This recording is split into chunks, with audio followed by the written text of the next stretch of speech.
Hey,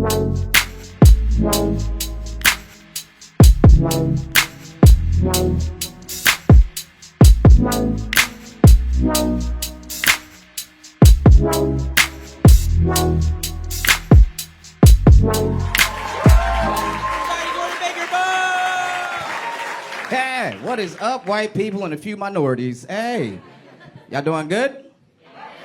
I am Gordon. I'm happy to be out here. Might as well get to know who is in here. How y'all doing? Look like a couple? Friends? Friends? Of course. All right. You said that quick. Why just friends? Just met through work. Is this some kind of HR situation? Should I tell somebody? Did he follow you here? You both agreed to be here. Good. All right. What kind of work do you guys do? Huh? Technical consulting. That's white as shit. All right. It's very vague. Technical consulting. What does that mean? Oh, you teach old people how to do shit. All right. This is Twitter. All right. Don't say anything racist. All right. What's going on here? How y'all doing? Are y'all together? Married. All right. I was about to say, what the fuck is up with y'all? This is the most sentimental crowd ever. We're friends. Oh, we're married. Oh, it's like it's a goddamn Disney movie. All right. How long y'all been married? 8 months. Say what? 2 weddings. What kind of rich baller shit are you trying to brag about? We've been married 8 months, but we got married every 4 months. We're trying to get married 3 times a year, if possible. Hit all the seasons. Why the fuck did y'all have 2 weddings? Oh, a COVID wedding and then in Germany. At a castle. Damn, she bragging. At a castle. At a castle. A castle! Had a drawbridge and everything. It was beautiful. Y'all brown as hell. Y'all brown asses had a German wedding with a castle? No one, I'm the only one that finds that strange? All right, I'll go fuck myself. All right, just 2 brown people like, let's go to a castle in Germany and get married. You're from Germany? Gugentag or Volkswagen. Anybody know German in here? Oh, dang. Oh, there's a whole bunch of Germans in there. Yeah, watch how y'all raise your hands. They did that shit like, yeah.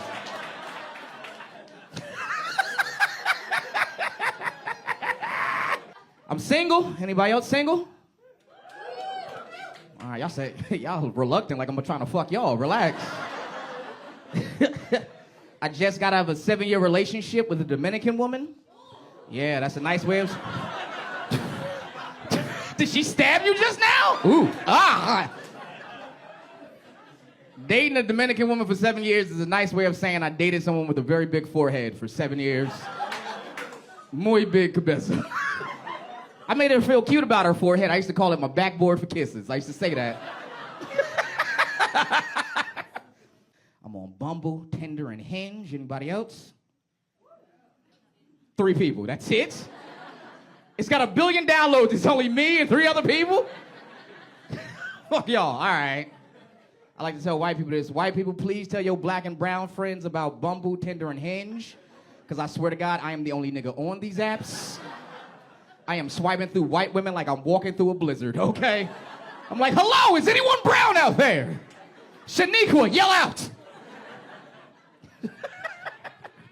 I don't think I have any success on these dating apps because I don't take pictures the right way. I don't have a good profile picture. I don't do what all the other dudes do. Like white dudes, they figured it out. You know what white dudes do to get pussy online? They take a picture of themselves holding up a fish. Every white dude has a fish picture. They hold up a fish like, my name's Hank and this is a halibut. I do IT, but I'm also a hunter-gatherer, as you can see. You want to go get drinks? Are you ladies banging these fish dudes? Somebody said it, no. I met a dude with a salmon, he's an asshole. I will never see him again. Like men and women, we do dating apps totally differently from each other. Like, for example, like, ladies, do you even change the mile radius when you go on a dating app? Oh, well, yeah. One lady said, yeah. Ma'am, what do you put your mile radius up to? 5 miles. See that? All the men are laughing because, like, ladies are like, that's nice. 5 miles? Ooh, 5K. Every man's laughing because every man in this room has put it up to 1,000 miles. Every man's like, is there pussy on the moon? I'll go to the moon. I'll get cleared by NASA. I'll bang in 0 gravity. My mom and my grandmother are really trying to help me get single. Not be single anymore. You know what they're doing? They're actually walking around with me. Like, we were walking around in the park. She saw this attractive girl. It's my grandmother. She's older. She doesn't understand. She sees the attractive girl. She says, Gordon, you should holler at her. Gordon, go over there, holler at her. And I go, no, Grandma. She goes, no, stop it. Don't be dumb. Go holler. She's attractive. I'm going to go, no, Grandma. That is catcalling. Women don't like catcalling nowadays. And my grandmother's reply was, bitches these days. I was like, what the fuck? And that's when I realized that's how my grandmother met my grandfather. Wasn't something cute. She was walking down the street. He was like, hey, where you going with that fat ass? To raise your family. All right. This man knows a fat ass when he sees one. Please put your hands together for Usama Siddiqui, everybody. What's up? I fucking lost my voice last week. My voice was fucking gone. When you lose your voice, every female friend, so supportive, right? Are you okay? You need a lozenge, right? And every male friend is like, yo, you lost your voice because you were sucking mad dick. Dude, as straight dudes, we gotta update the gay jokes. The joke should be, yo, you were sucking mad dick, and it was helping you understand who you are. And we're here for you. I just think 2022, we gotta support our gay friends more, right? Take it a step further. 2022, if your boy comes out as gay, suck your boy off. Suck your boy off! Put the cum back in camaraderie, all right? Suck your boy off. Some of y'all are Spanish. Put the cum back in compadre, all right? Saquito. Are y'all boys? Prove it. Let's go. Come on. Come on. Come on. He was kind of being ironic, and he was like, finally. Unclenched jaw, it's time! Here's the I grew up homophobic. I grew up Muslim. So when you're Muslim, when you're 4 years old, some old guy in a beard comes in and he's like, don't like gay people. And he like blows like anti-gay dust in your eyes. And then you're like, oh, it is pretty unnatural. All those dudes who teach homophobia in the church and the mosque, they're creepy guys. They're all creepy guys. They come in, they're like, hey, don't like gay people. Okay? The hand rub is the ultimate creepy guy move right here, right? If you ever see a guy doing this and there's no lotion, run. He's there to induce trauma. We all had homophobic dads. All of our dads are homophobic. Old black dudes homophobic, right? But they're funny because when they want to call someone gay, they'll say everything besides the word gay, right? So they'll be like, yo, your friend Jimmy a little loose in the shoes. right? All I'm saying is the boy plays tambourine. Sir, are you saying he's gay? I ain't saying shit. But the boy likes to slip and slide. I'm not hating. All our dads are homophobic. All our dads are. They all say it the same way, right? They're like, your friend's a little... Why is this the universal sign for gay? My dad was talking about your friend like this. I'm like, Dad, do you think that homosexuality is Parkinson's? Your friend, Michael J. Cox. I mean, dude, my Muslim leader's doing homophobic speeches every Friday, right? But they were doing it in like deep Arabic, okay? So it'd be like, I'm like, how are you gonna hate on gay people while sounding like you're sucking a dick, right? Right? You can't be homophobic and be like, don't tell my mom.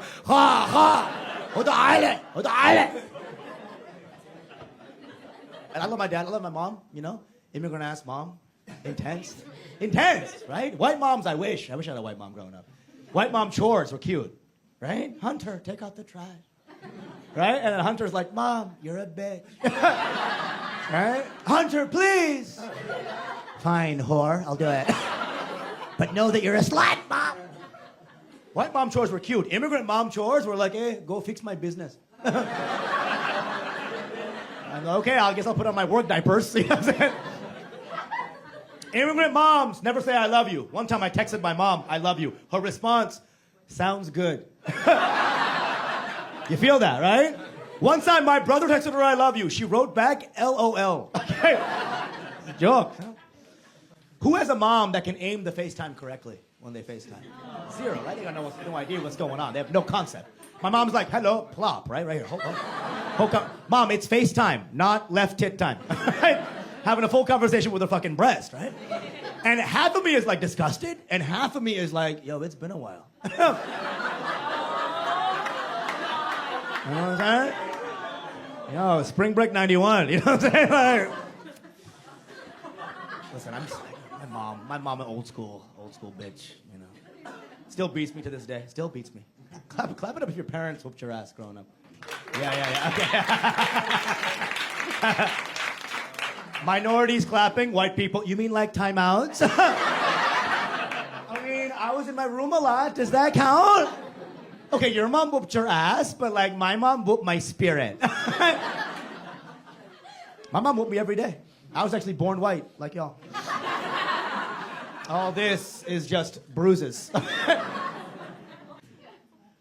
yeah, every day. Here's the thing. My mom, you know, it was funny because when she beat me, you know, she didn't know any English, right? One time she was trying to beat me. I got so mad. I was like, Mom, you cunt.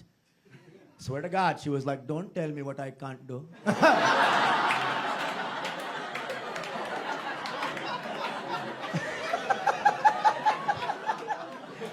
That's immigrant shit. My mom is crazy. She's crazy, though. All our moms who beat us were crazy, right? One time, I just left my socks on the floor. She was like, hey, Sama, don't leave your socks on the floor. I never should have had you. She went from 0 to abortion in 1 second. That's a cold woman. But do you care? Do you care your mom beat you? Like, do you give a fuck, really? Eh.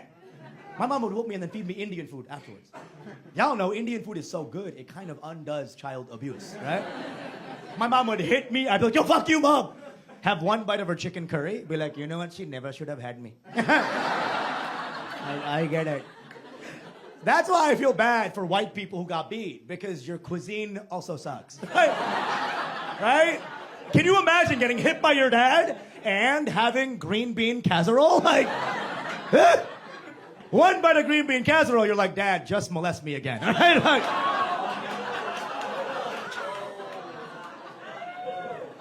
I love it.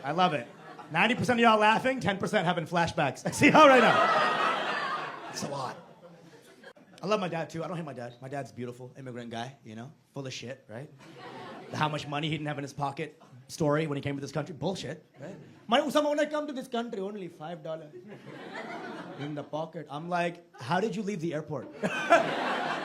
Right? Terminal B to Terminal E is a $10 cab ride, I thought. And next year, Usama, in my pocket, only 50 cents I had on. Next year, Usama, only a piece of paper that said 0.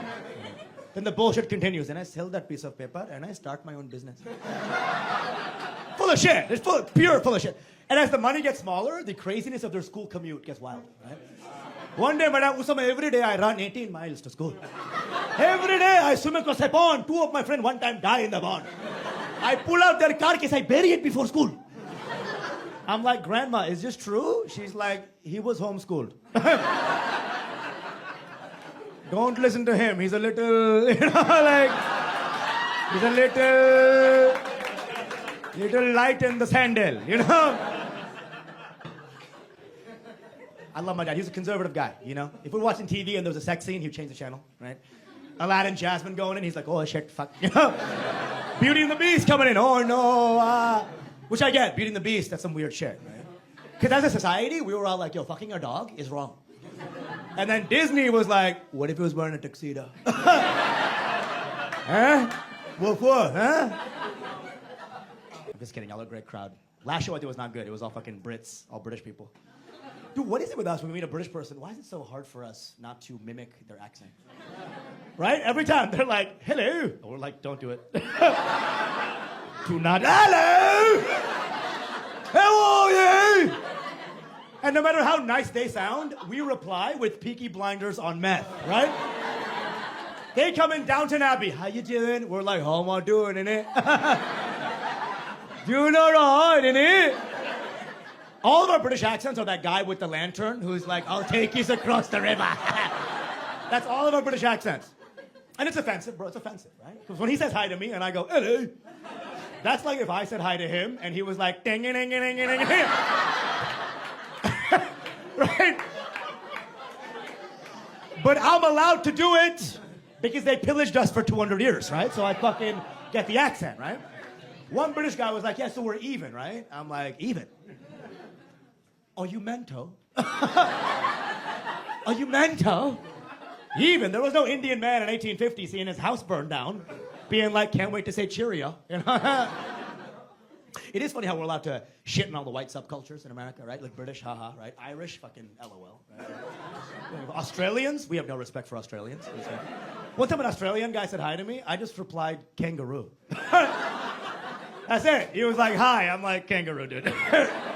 It is so okay to make fun of Australians. Even he was like, yo, spot on. All right? And then there was a smaller Australian in his stomach who was like, yo, spot on.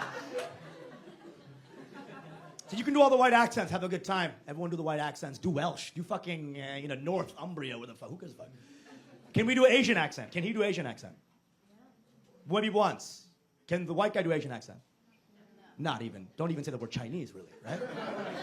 One time I had a coworker, bro. He was drinking some coffee that was too hot. So he was like, oh. He was fired the next day.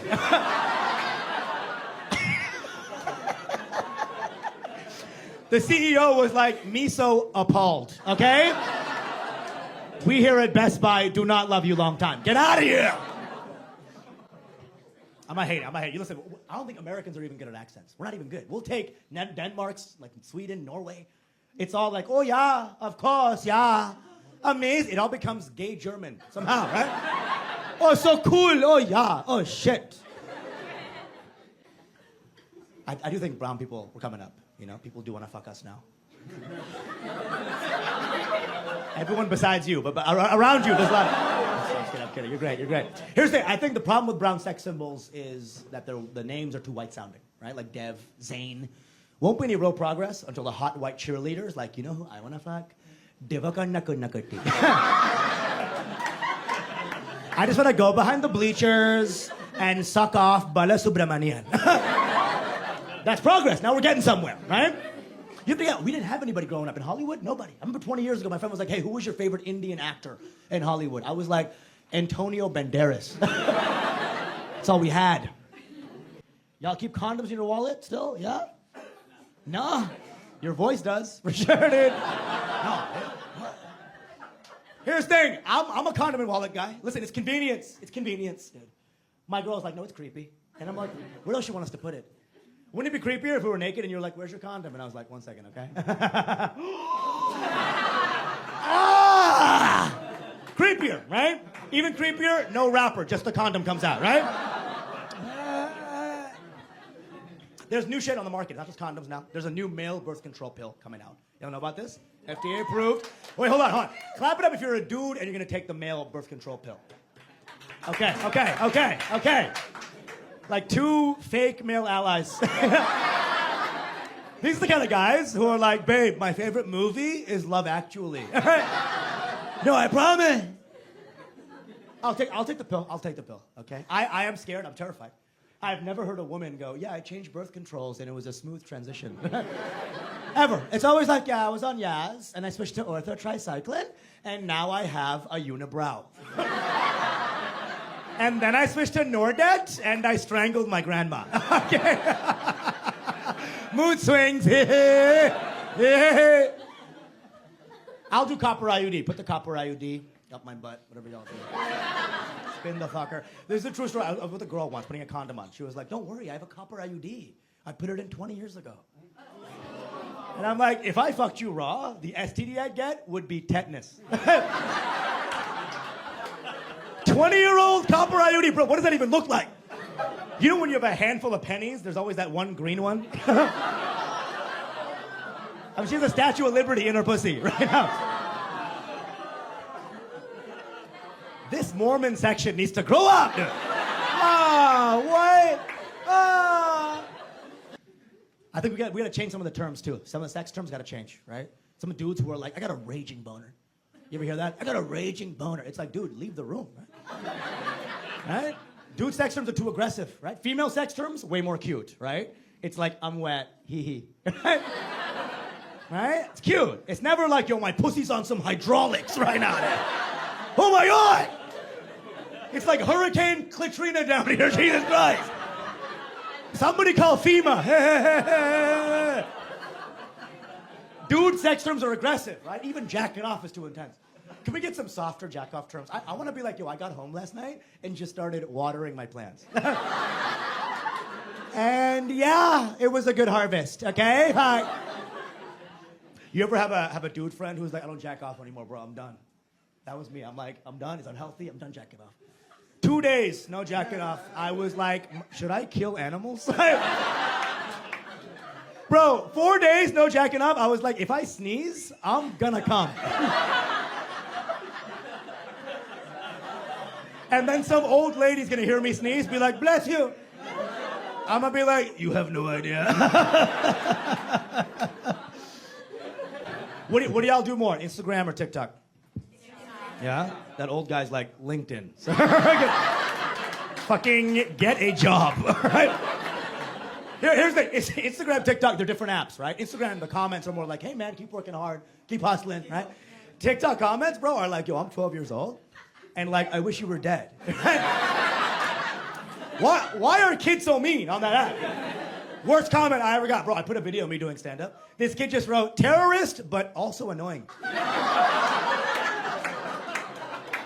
Yo, that means the fact that I blow people up, that is not the worst thing about me, right? Bro, fuck this little white 12-year-old kid. Went to his profile, found a comedy video of his, and I wrote, school shooter, but also short. Yeah, good quick, dude. All right, listen, follow me at Usama Stands Up. Y'all been great. Please put your hands together for my homie. Eagle win, everybody!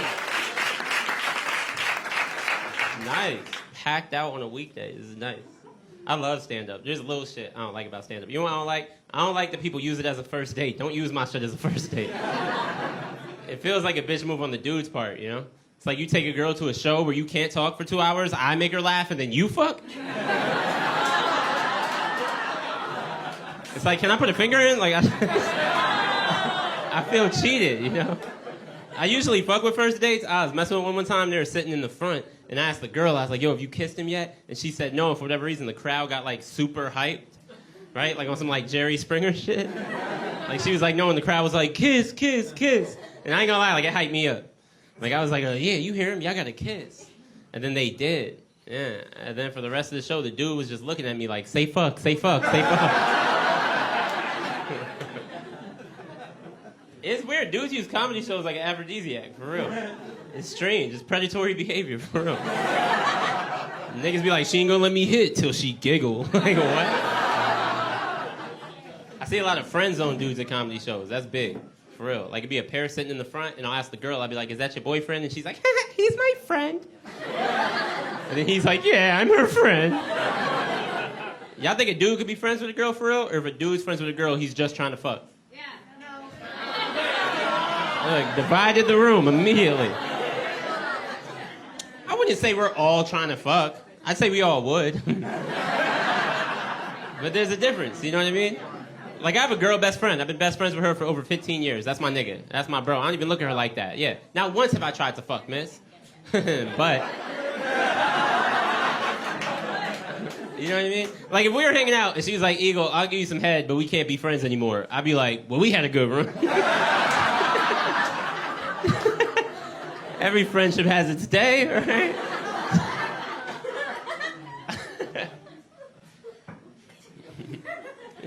What's this situation over here?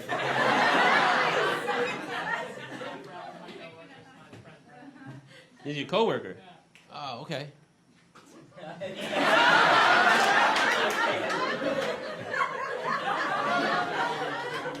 You don't trust it? You guys trust it?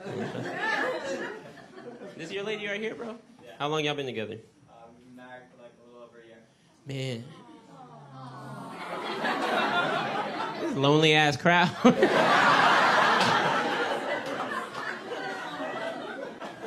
I'm in a weird place. I'm heartbroken right now, bro. You know when you heartbroken, you start hating on people's happiness?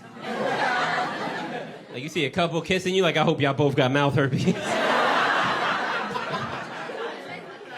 I'm fucking sad. I had to break up with this girl. I was super in love with her, but she was just too toxic, you know? Like, she was always accusing me of cheating. And it's like, I was, but be positive.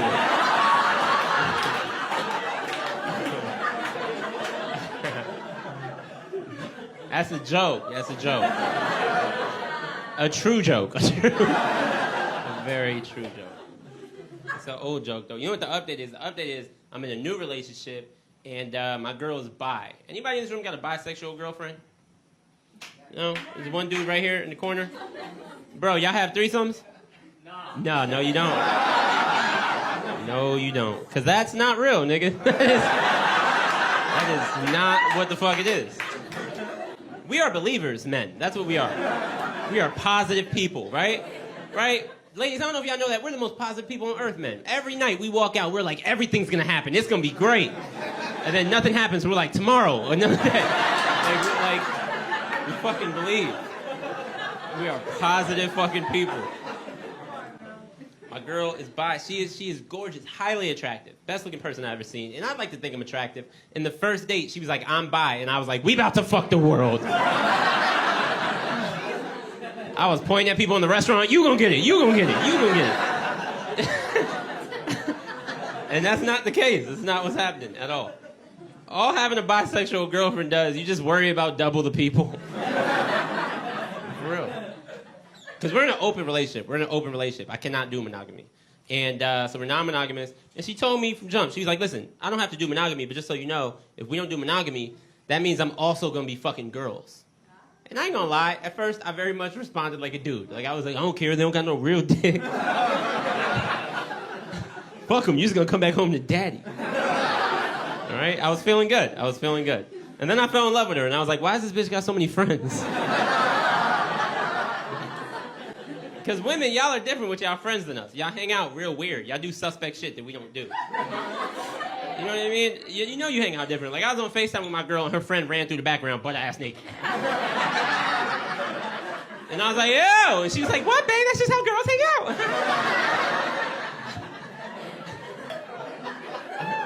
And I called my sisters. I was like, yo, is this true? They were like, sometimes you gotta see a titty. I was like, all right. And I see the girls in the room, saw your pussy last night, bitch? Y'all are enjoying the joke. I get it. Women are different, and that's fine. I have no problem with people being different. But ladies, you have to understand that's also bullshit, right? Because my girl's never gonna FaceTime me, and I'm playing 2K with my nigga, and his dick is out. Like, what,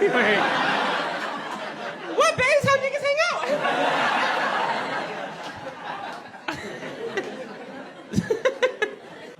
Anybody here actually gay? Any gay dudes in the room? You lesbians? All right. Any gay dudes in the room? No? Just doing the numbers. Somebody in this room is lying right now. Somebody just put a dick out of their mouth like I would never. Come out whenever you want to come out, you know? One of my friends, he just came out, and I always knew he was gay when we were growing up, but I ain't say nothing because he could fight.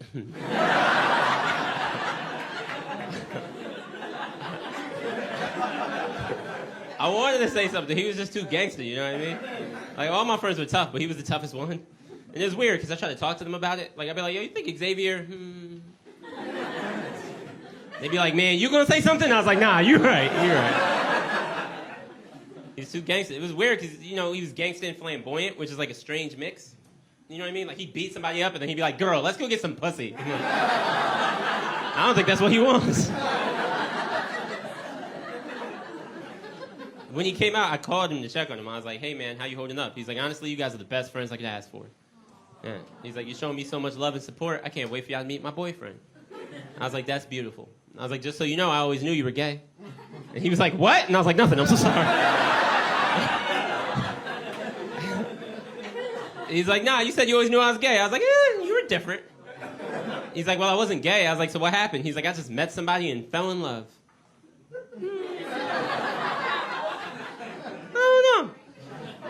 I've met a lot of amazing men in my life. You know what I mean? Like, never have I met someone so dope.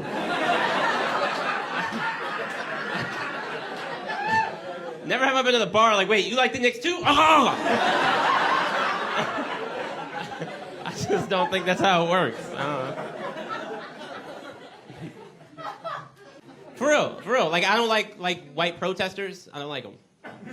I know, you're our ally, or whatever. I don't care. They're just too aggressive. Like, they confuse me. You know what I mean? Like, I start rooting for the wrong team by accident. You know what I mean? Like, they'll spit on the cop, and I'll be like, I'll lean in like, officer, I wouldn't take that. Like, I don't like liberal white people. Yeah, I figured that would silence the room. I don't. I like my wife's conservative. That's my shit. Like a nice red hat. You know what it is? Liberal white people are just as racist as conservative white people. The only difference is they play these like Jedi mind tricks on you where you can't call them out for it. Conservatives real easy to call out. You're like, hey man, that was kind of racist. They're like, I know you. You know who the fuck you are. All right. Liberals impossible to call out. You like, hey man, that was kind of racist. They're like, but your life matters. And you're like, and still hurt my feelings. And they're like my feet hurt from marching for you.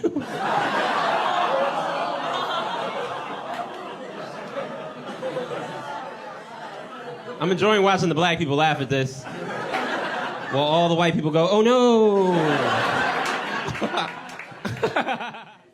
I've learned a lot from having gay friends. I really have. Like, for instance, I'm black. I know I look like a Hawaiian lesbian, but I'm black.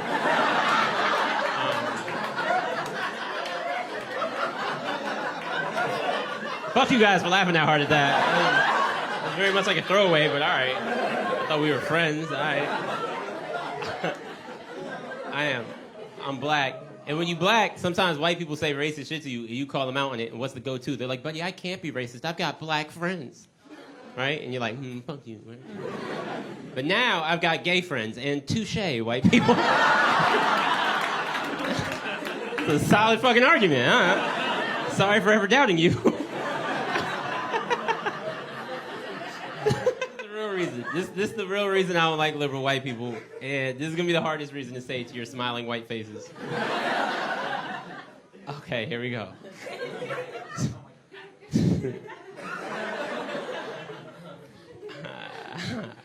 I think liberal white people are the dumber whites.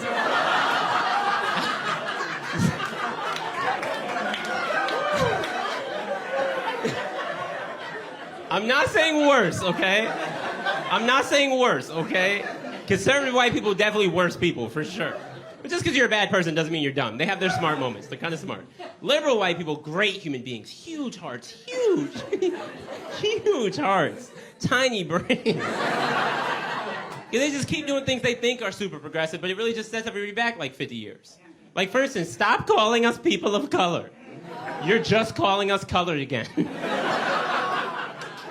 You can't just add 2 words and make everything better. You can't be like, you're not a nigga, you're a person of nigga.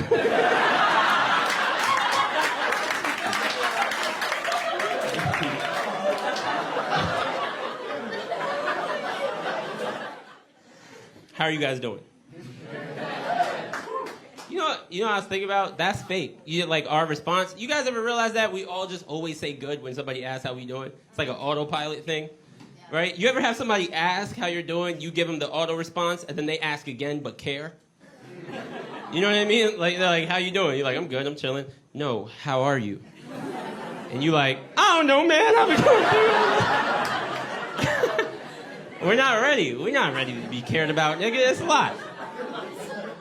I don't even know how to care. You know what I mean? My boy was depressed the other day, right? He posted about it on social media that he was depressed. And I hit him up. I was like, you know what? Fuck toxic masculinity. Women keep on saying we don't check on each other as men. I'm gonna fucking check on him. I'm gonna care about another man in my life. I'm gonna fucking care about his feelings. So I reached out and I was like, bro, you could vent to me. You could tell me everything. Here's the problem. Ladies, y'all didn't tell us what to do next.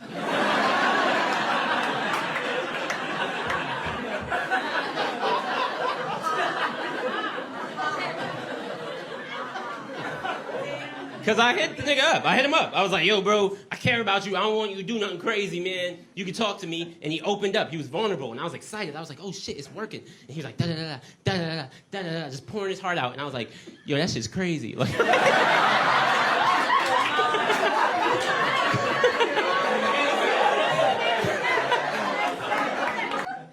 I fucked too much. I have fucked too much in my life. Seriously. I went to, this is fun. I can't wait to see how y'all respond to this. I went to SAA. Anybody ever been to SAA? You guys know what SAA is? It's Sex Addicts Anonymous. It's a real thing. Yeah, I went. Anybody here ever been to AA? Somebody said yeah. I heard a yeah. Alcoholism is crazy. You've definitely been to AA, right? Okay. I didn't mean it like that. They're hyping it up. But you've been to AA, so you know in AA, what is it? It's a community, right? Yeah. I don't know if y'all know what this means, but it means that everybody in the group exchanges info to some extent and can lean on each other when things are tough. That's a phenomenal idea for AA. Not a great idea for Sex Addicts Anonymous. You know what I mean? Like, oh, Eagle, I'm just feeling so horny. Really, would you wear it? Like, it's just... I've been very militant on stage where I've made all the liberal white people feel bad. It's like a thing for me. I don't know why. When I get on stage, I just get real Malcolm X-y, for real. It's like, make them laugh and make them feel bad. That's my shit. In my real life, I'm not militant at all, for real. I'm really not. You know what it is? I don't believe in talking to white people about real topics in real life. Like on stage, fuck yeah, because I can't talk back. But in my real life, no, because white people are extremists now. There's no more chill white people. You can't have a calm conversation with a white person. For real. Like, you'll be like, cops are killing us. And they'll fly on the floor. They'll be like, I can't believe it. You're like, nigga, get up. I don't care that much. Or you're like, cops are killing us. And they're like, good. And you're like, well, I didn't want that either. Okay? So I keep it light when I talk to white people. Keep it fun, you know? Here's a fun argument me and all my white friends have been having for years. All my white friends think Bob Dylan is the greatest lyricist of all time. Nothing in life infuriates me more. You could be like, Black Lives Don't Matter and Bob Dylan's great. And I'll be like, what was the second thing you said?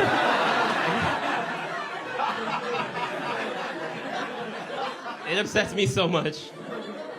Recently, I was arguing with one of my white friends. He was like, I'm going to just put you on to some Bob Dylan. And I was like, all right, bet, do it. He sucks. And I don't know if he sucks. I've never heard him before. All right? And I listened to him, and yeah, he's good. He's great. He's the best ever. Fuck you guys. I don't care. Can I read you my favorite Bob Dylan? Are you a Bob Dylan fan? Yeah. Oh, you're going to love this. Can I read you my favorite Bob Dylan lyrics? All right. I'm going to read this, and I'm going to fucking leave. All right, here we go. He said, no compass comes with this life, just eyes. So to map it out, you must look inside. Sure, books can guide you, but your heart defines. Isn't that beautiful? Yeah, that's Jay-Z. Fuck Bob Dylan. You guys been great. My name's Eagle Witt. Thank you so much. Bye. In the room, everybody. Thank you, guys. I appreciate that. The comment I get on TikTok the most is that I look like an unhealthy Pete Davidson.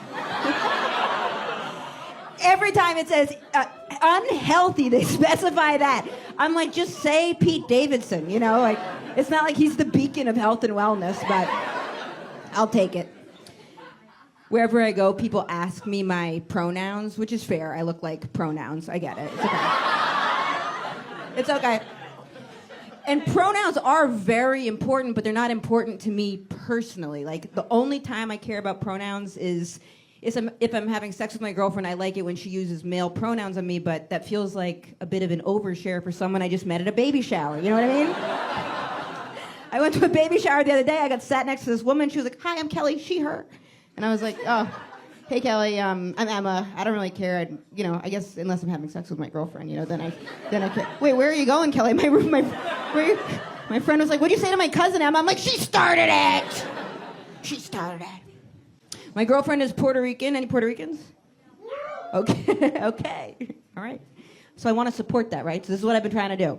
I learned how to cook plantains. Plantanones, yeah. I learned... I bought a giant Puerto Rican flag, and then whenever she comes over, I play Daddy Yankee. That's the big one, I play it. But this is the issue, she doesn't appreciate it.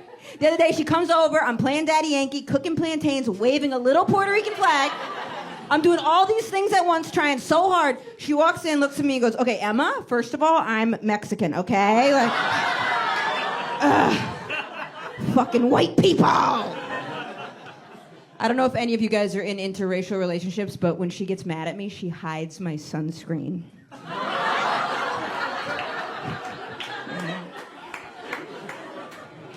I don't know what to do. I'm trapped in the house. Trapped in the house. She's tall, she's Mexican, very feminine. We kind of look like we're from the future. And I was having dental problems for 2 months. I have a fake tooth, and it had popped out. And before I got the implant, I was walking around missing a front tooth. So for those 2 months, it looked like the future did not go well for one of us. I was stumbling back like, blah, blah, blah, blah. Don't buy Dogecoin, it's rough out there.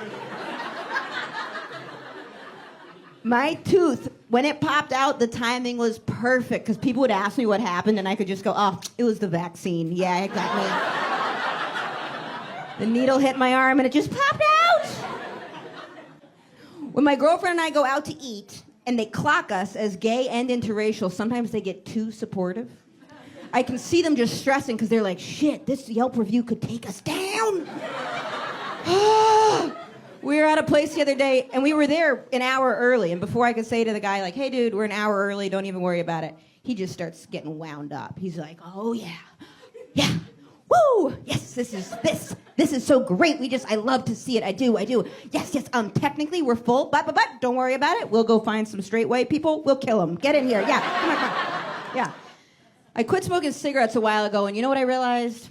I wasn't addicted to the nicotine. I was addicted to the gossiping opportunity.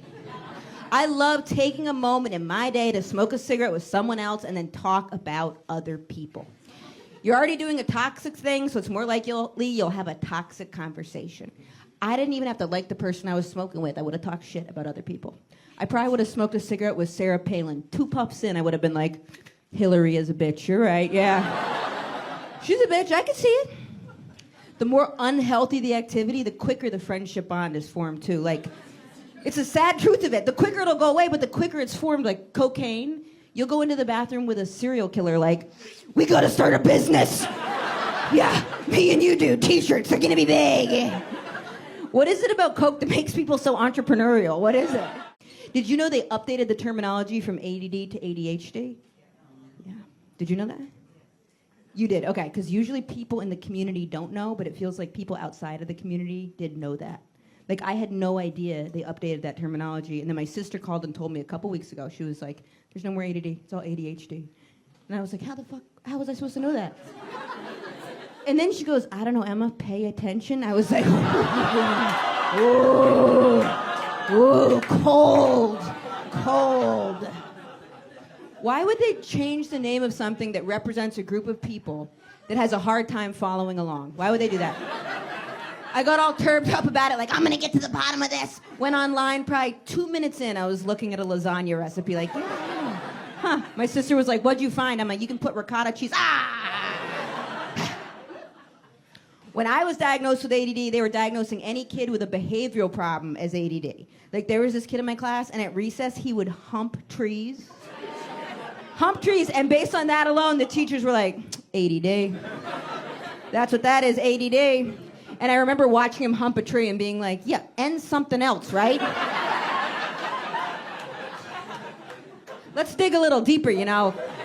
I have ADD, I can't concentrate. He's sexually attracted to foliage.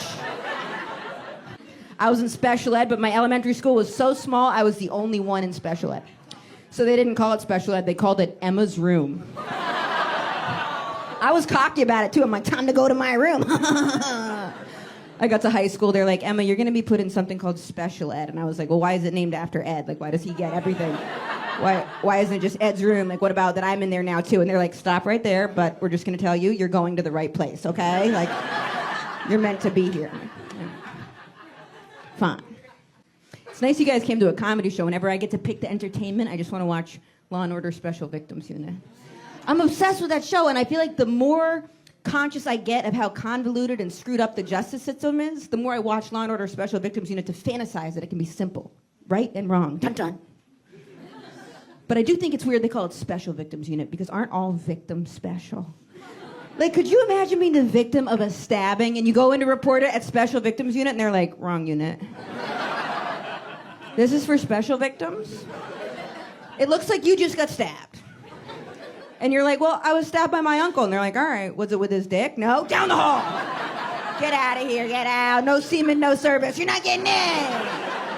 Yeah, it's participation trophy culture. How weird is it the executive producer of that show is named Dick Wolf? Dick Wolf, that's insane! I think if a woman had the equivalent name, people would have noticed it a long time ago.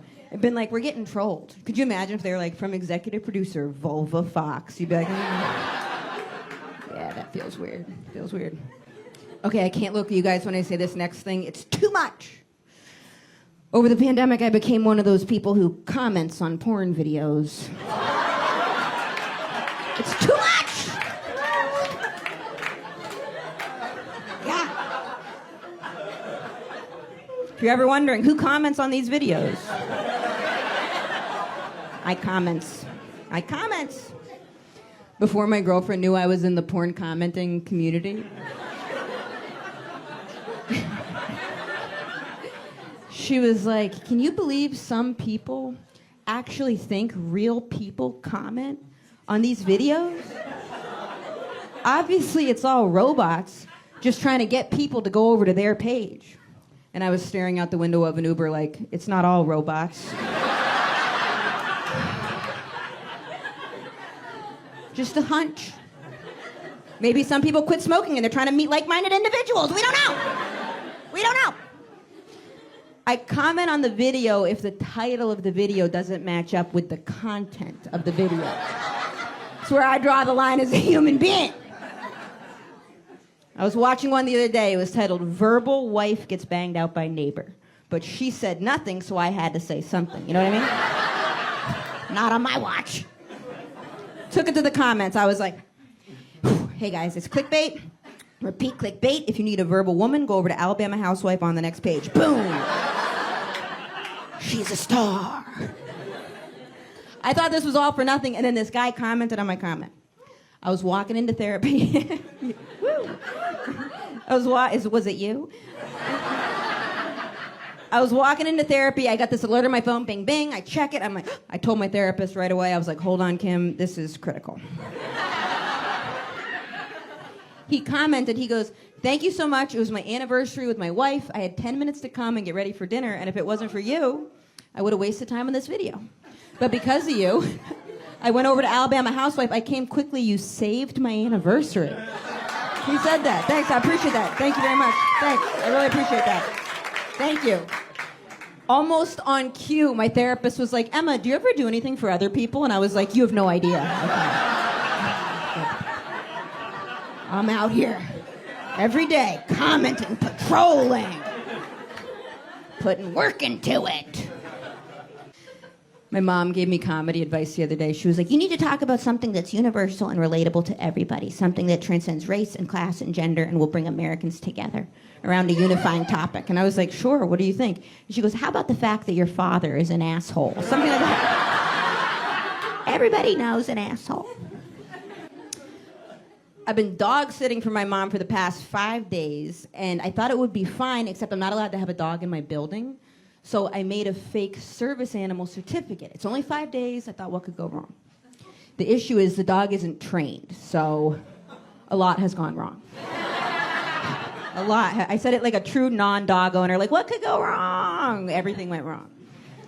Saying this dog is trained would be like someone on a dating app saying they live in a gated community, but they're in prison. It's like that much of a stretch. Like, big stretch. I made a fake certificate. I bought a printer and a laminator, and it just says service dog on it, okay? In case I run into my landlord. So I ran into him, and he was like, Emma, that better be a service dog. And as I'm taking out my certificate, the dog starts humping my leg. Like, aggressively humping my leg. And I was about to tell him the truth, but then I just doubled down and was like, and this is the service I need. How about that? How about mental health is complicated, okay? And if the dog's not humping my leg, my anxiety goes through the roof. This is what does it for me. I learned about it on TikTok, okay? Back off. Your psychiatrist doesn't prescribe dog humping, get a new one. Back in high school, I was very depressed. And I remember trying to talk to my mom about it, but she was so uptight. Like, I remember coming home one time and telling her, like, Mom, I can't take it anymore. I'm going to kill myself. And she went, not in the house. Not in the house. I have book club in the house. And then because I said that, I had to go to this inpatient rehab center. This is why, like, even in the darkest of times, if you look around, it can be pretty amusing. I had to go to this That part wasn't a joke, you fucking monsters. I was like, even in the darkest of times, look around, it can be amusing, and you're like, oh, they're also a loser. It's all about perspective, Okay. You have great teeth. Ever since I started having dental problems, I noticed people's teeth, and it's a bad thing to compliment because it makes everyone self-conscious, but good job. So, even when I don't remember what the fuck I was talking about. Even the darkest of times, fucking looking around. Oh, yeah. Yes, as I was saying.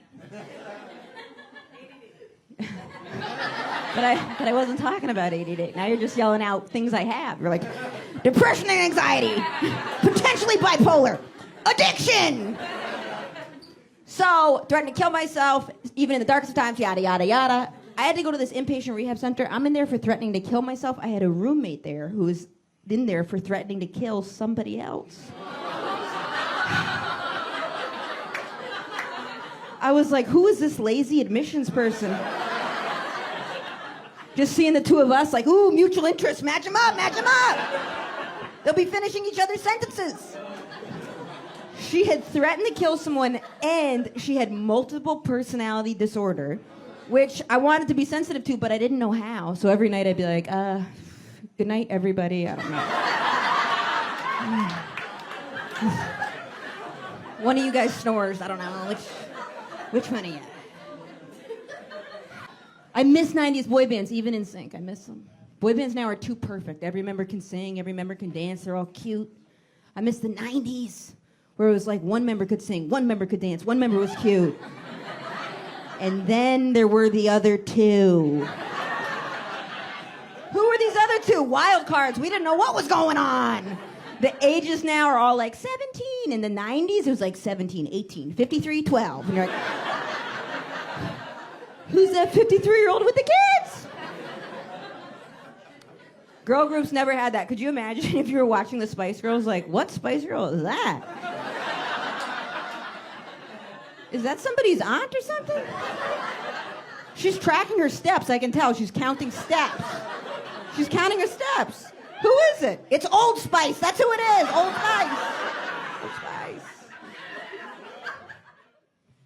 Every time my mom leaves me a voicemail, she identifies herself in the message. Every message starts like this. She goes, it's your mother.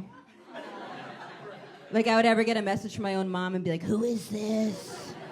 I had to ask her, like, Mom, who do you think I'm talking to that would be calling me up? Like, hey, I was looking at pictures of you in the tub as a baby. Cute. Call me back immediately. It's Rodrigo, your landlord. Rent is due. You and your dog are weird. All right, thanks a lot, guys. Have a great rest of the show. Please put your hands together for the one, the only John Johnson, everybody!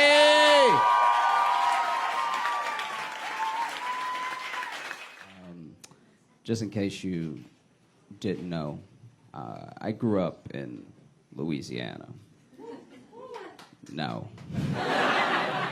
Anytime I tell people at a party or at a show that I grew up in Louisiana, they're like, oh my God, I love New Orleans. I'm like, yeah, that's not where I said. And they're not wrong. New Orleans is the best part. The problem is that there's a whole state around that city. You know what I mean? Like, New Orleans to Louisiana is like if you had the most beautiful blue eye, but your whole face was fucked up. Like, I'm embarrassed to admit it now, but when I was really little, I thought that black people could see the future. I did. I just thought we had powers like that. Because when I was little, you know, when you don't have the best money situation, you usually don't have the best living situation. So the neighborhood I was in, there'd be like a fight constantly every other night. Once in a while, there'd be a shooting. And before any of it ever went down, outside of the window in my home, I could hear somebody go, I'm finna go to jail tonight. And then they would. And I was like, how did he know? That is incredible. When do my powers kick in? This is astounding. Oh. I've lived in New York now for like 6 years, about. And who here lives in New York?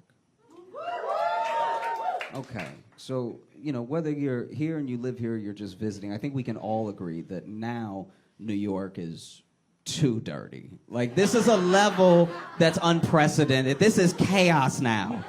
This doesn't make any sense anymore. Like, and look, you're only here, you only live in New York for one of two reasons. Either you were born here and no other place compares, maybe you've tried to live somewhere else and it just doesn't mesh for you, or you moved here to be the best at something. You know, you have a dream, there's something that you want to do, but I still believe that all of us can be the best designer, the best actor, the best of anything without a rat being right there. Like, how is that part of the struggle? How does that help us in the grind? That doesn't do anything. It's just depressing. This is too much. We've made them too, we've actually ruined rats with how dirty we've made New York. We've made the rats too fat. You realize they're fat now, because what happened when the pandemic hit? What happened? We started outdoor dining, and people loved it. They're like, oh my God, it's so European. It's so chic. This is amazing. And then, you know, no one loved it more than the rats. Because the rats, now, you realize rats used to have to scrounge for their food, and now they're like, Frankie's closed at 11, and that's good Italian, so like, we might as well just wait for a little bit. They talk about food the way we talk about food now, because we've left so much food dropped in the street. I was walking down the street, and I stepped next to a rat. I didn't see it, we surprised each other, all right?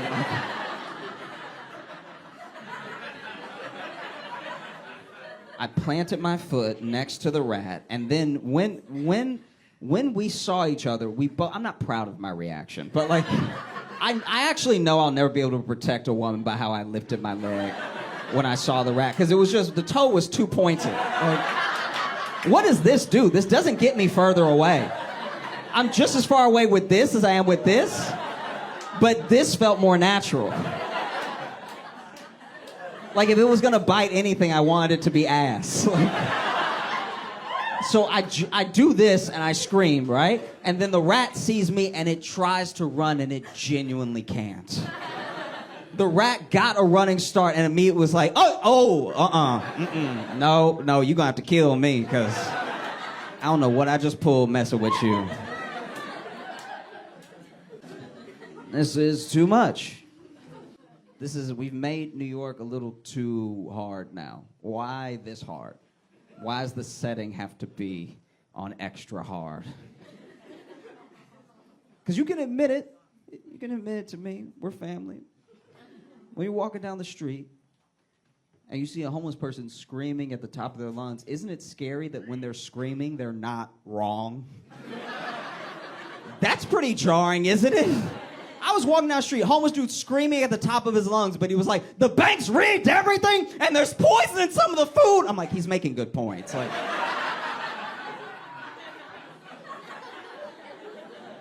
let's not discount what the man is saying. I've had my own little, like, awkward encounters with people and everything, you know. Like, I remember my freshman year of college, I really wanted to reinvent myself. Because in high school, I was just like this skinny, nerdy kid and like never really had a lot of confidence or anything. And I went to a school where no one knew me, so I was like, okay, I'm gonna be a new guy. I'm gonna be suave. And I remember I had classes with this one woman that was like beautiful. So I was like, you know what I'm gonna do? I'm gonna ask her out, right? That's what the old me would never do. I'd be too scared. And so I remember just on a random day after class, I started walking up to her. And I have nothing to go on, by the way. Like, we didn't meet at orientation. We just take 2 classes together where I sit behind her. So there's nothing to start with. I can't just walk up like, I've been watching you.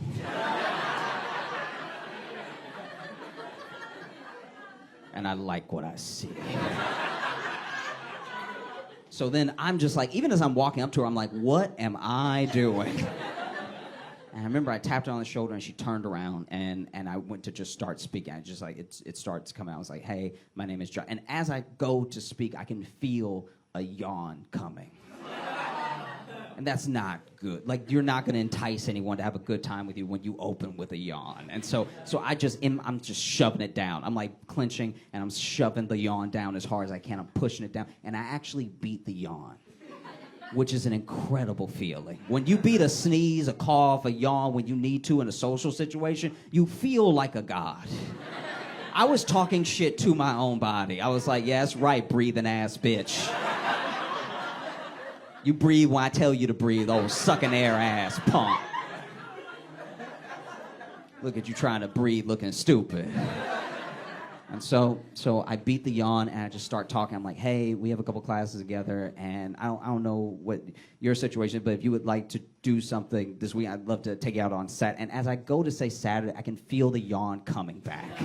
But this yawn is different. This is the one that opens your mouth for you. You know what I'm talking about? Those strong yawns that like unclench your jaw and everything. And so then I'm just like, if you would want to do something on the weekend, I'd love to take you out on Saturday.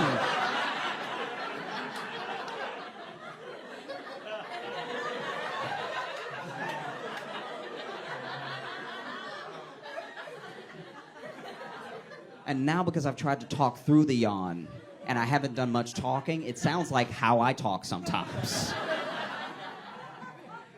And so then also the yawn was so powerful. You ever get that tear that comes and you're like, I actually had the tear roll it. I was like, Saturday!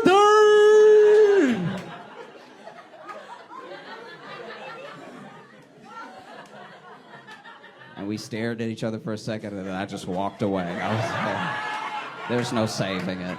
It's fine. It's okay. I remember when I was little, my mom worked at the library, and there was this after-school program she would do, and so she would just pick me up after school sometimes, and I would go with her. And so for the time that I was in that age group, that was just what I did every day. And I met this kid, and he would always sit by himself. And then he was gone for quite a while. And when I started to see him again, I was like, I'll sit with him because in my mind, I know what it's like to be weird. I know what it's like to be alone. I'm like an only child, and I've always been odd.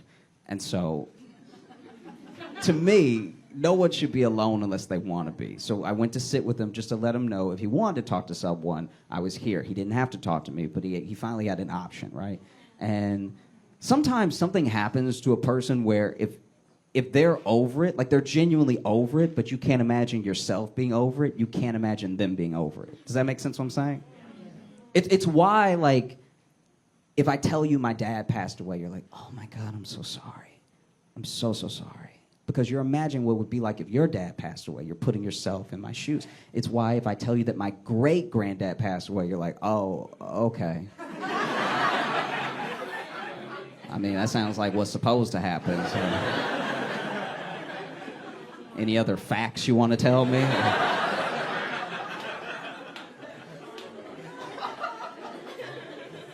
And so I remember I started talking to him because I was curious about him and everything. And the thing we were doing that day was we were putting together a bridge with popsicle sticks. And so we would glue the bridges together, and whoever had the strongest bridge at the end of the, day would win, like their little team would win. I was on a team with him. And I remember asking him, his name, asking him if we were in the same grade, because I thought that we were, and he's like, yeah, I'm in the 6th grade too. I was like, oh, yeah, man. Me too, man. And we're putting the popsicles on. And I asked him, I was like, I thought you moved away or something, because I used to see you all the time, and then I didn't see you for a whole year. And without missing a beat, he just keeps putting the popsicles on the bridge, gluing them, doing his work. And he's like, nah, I didn't move away. I just got kidnapped.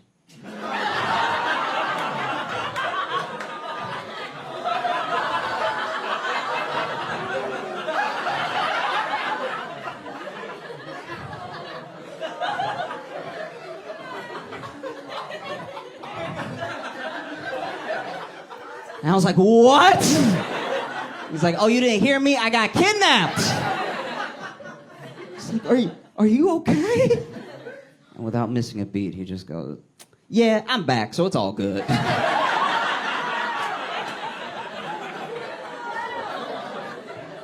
It's like, if you're good, I'm good. Okay. That's the thing. Sometimes you're genuinely over something, sometimes you're not. Like, I think just as black guys, we gotta cry more. Just let it out sometimes, for real, because we don't. Always too tough at everything, and there's some things you can't out tough in life, and so when you finally break down and cry, we have no practice.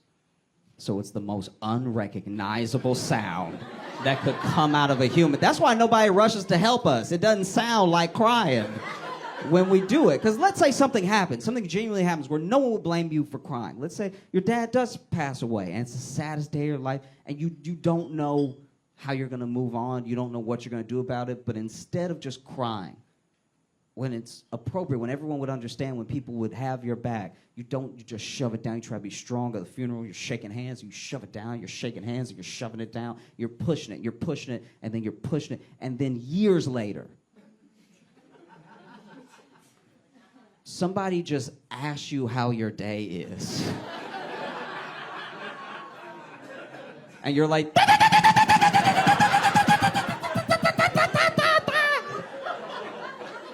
people come running like, is that an alarm? What was that? Someone hurts you. Someone does something that genuinely hurts you in a big way. Maybe you have a breakup. Maybe you feel betrayed by a friend. Something happens. And instead of just opening up and having a cry about it, like, no, you're too tough. You just, you try to like work out through it. Try to fuck through it. Whatever it is, just so you don't have to let it out and cry. And then one day, a puppy licks your hand. And you're like, ah!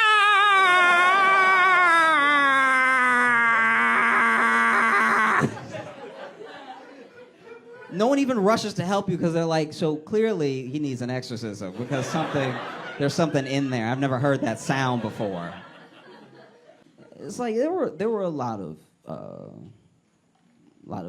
peaceful protests in 2020, and there were a couple that weren't. I think enough time has passed that we can admit there's like, nah, they looted. That's just that Target didn't do anything.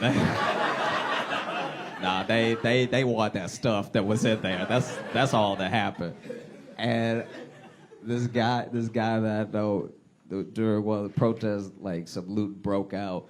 And he looted, but I don't know if he panicked. I don't know what happened, but all he looted was a rabbit from a PetSmart.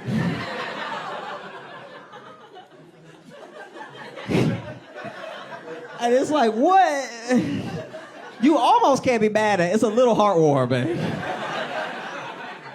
But then he managed to get a sick rabbit. So this rabbit, sick as hell, got all types of health problems. So he been in and out of the vet for the past 2 years.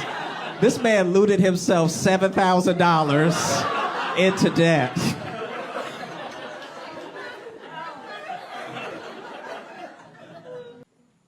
Does anyone here believe in God?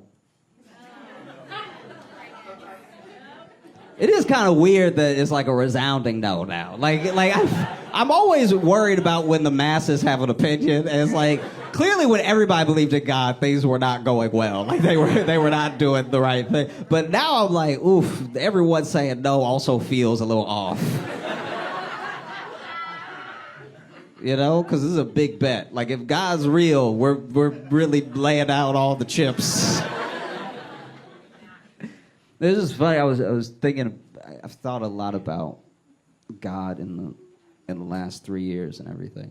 And okay, this is a long walk, but just roll with me for a second. All right. So, if there's a God, if there's a limitless being whose knowledge and power and understanding is bigger than anything that we could ever imagine, that we come from, that we're made in the image of, that the limitlessness doesn't just apply to time. It applies to like every describable metric. So, you know, God has no gender. God has no way of tying God down to earthly things or even in speech, right? And if this limitless being has seen the entire story, has seen everything, knows everything from beginning to end of how everything will go, everything that will happen, everything that has happened, everything that might happen, then maybe God in that limitless power chooses to tip scales at times and punish people for bad things or move lives in a specific way. And maybe, if you know the whole story, you don't have to think or act in a linear way. We behave linear because time is always moving forward, and it's all we know. So if someone does something bad to me, and then I take revenge on them, it all makes sense to the people you tell the story to because something happened and there was a reaction. But if you know the entire story, maybe it doesn't matter when the thing happens. You know? Maybe something bad happens to someone, but they're like an asshole anyway. So you're like, whenever it happened, it was worth happening. And maybe, like God knowing and understanding and seeing all of humanity and what the people would be like, all the people made in his image, all his children. I'm only using his because now I'm just talking about a specific, like, biblical understanding, right? Maybe in all of that, God saw all the people, and he saw that some people would be terrible to other people that were his children, all made in his image. But some people would be terrible to other people because they were different.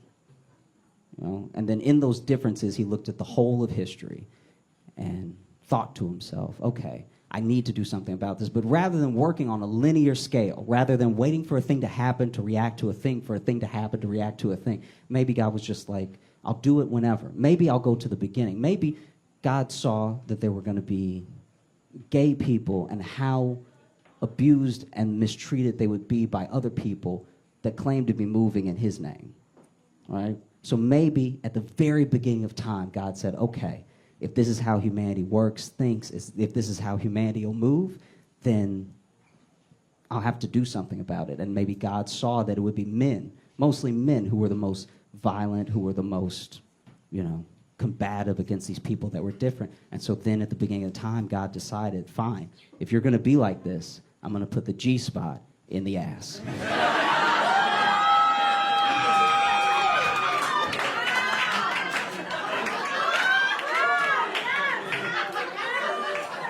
Like if you're gonna be a dick, you don't get the good stuff.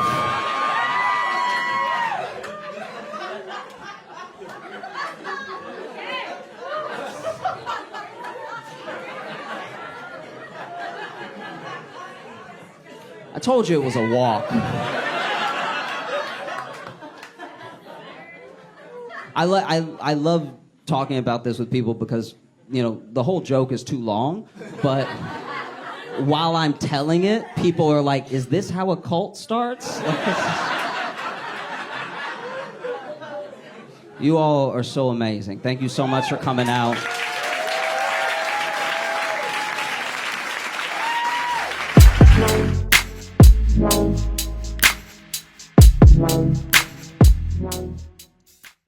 Boston, please make it loud for Josh Johnson!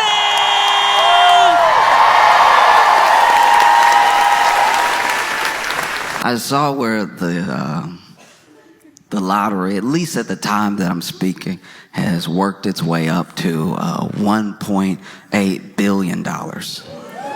That's a lot. It's so much you wonder, should I? Absolutely. That's how they get you. Growing up my entire life, I knew people who played the lottery. And I don't know if I know any winners. I just know a few people went missing.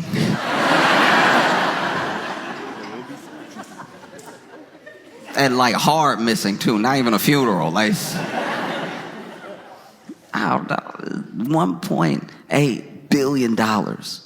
That means even after they tax you, tax is gonna take about half of that, right? Even after they tax you, you're probably gonna be a billionaire. Instantly. A billionaire. And I'm not saying this to be down on anybody or be disparaging, but it's like, who plays the lottery? People who need the money. So imagine needing money and then becoming a billionaire in like a day. A day. You needed 252.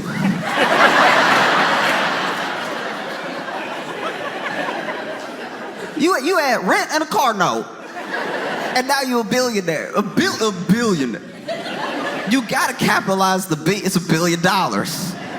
Even if they get you real good, even if they tax you to death, you're still high millionaire. And with some good investments, you'll hit billionaire over time. Look at, I don't think y'all understand. This is the thing, we think we understand what billion is because billionaires keep playing in our faces. But we have no comprehension of how much money that is because we're people.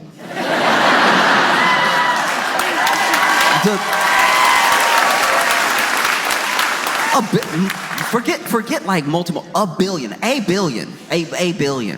You can't even waste that, a billion. You can imagine. Oh, I had some bad investments. $1 billion's worth of bad investments? That's enough to topple a small country. No, because I look at the billionaires of the world and the high millionaires, so almost billionaires of the world. And in a couple of the examples that I'm thinking of, right? If you make it to billionaire status, whether it's through valuation of your country or your company, or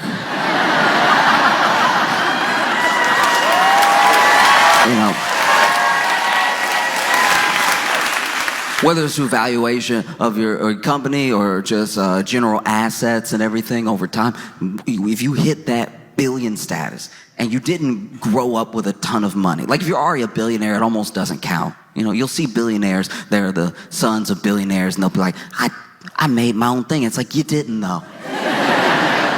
But you didn't. Like you never really did anything. Like it's, and look, I know you probably worked really hard, but your hard work had a $1 billion head start to it. So it's just, you could make a bad idea worth $1 billion. If you put enough money behind it with enough time. Look at Crocs.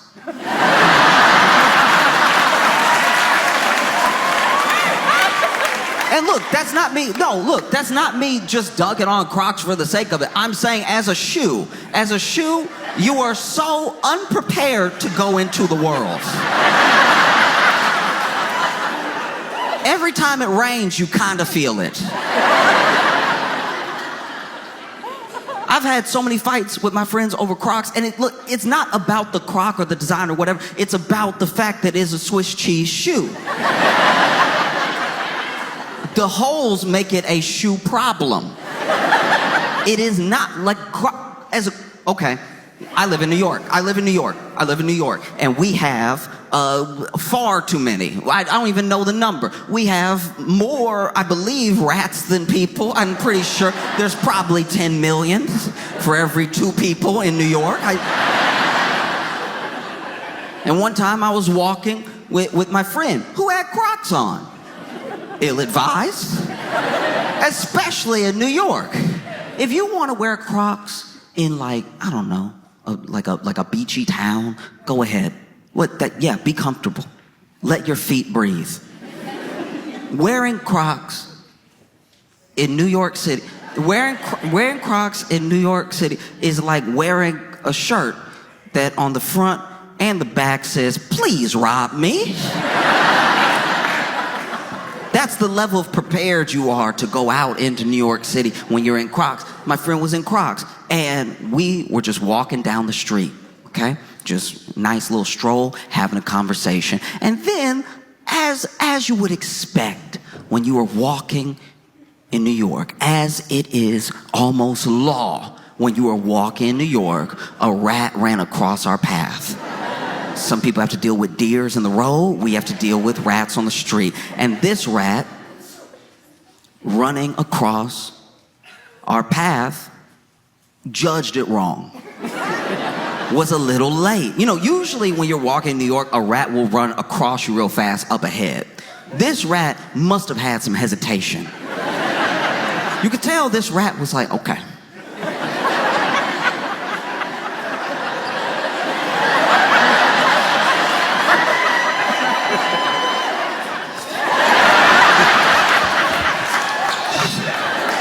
You know what? I'm not going to do it. No. I'm not going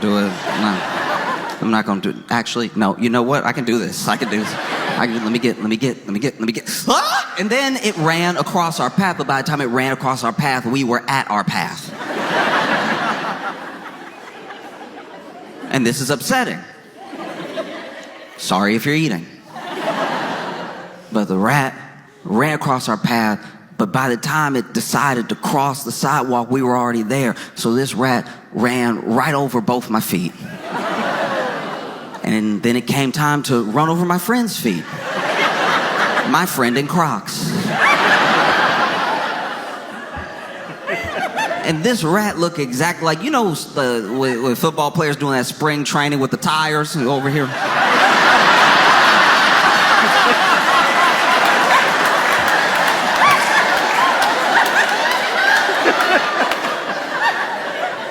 The rat was nimble at first. It got through 2 holes, no problem. Third hole, rat tripped.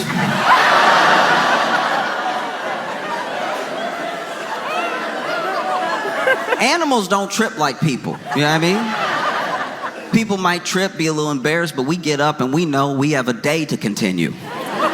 If a rat gets tripped up in your crock, that's the rat's whole priority right now. Because to be fair to rats, they get trapped all the time.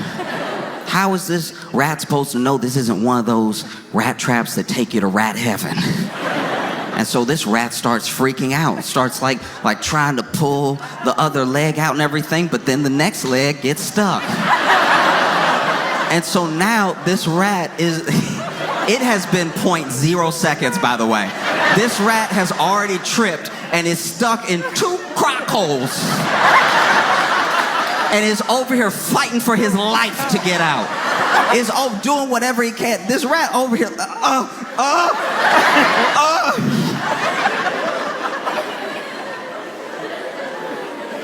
And look, I'll be honest with you right now, I don't even know if I imagined it, but I swear I heard it. I heard where the rat got free because I heard the little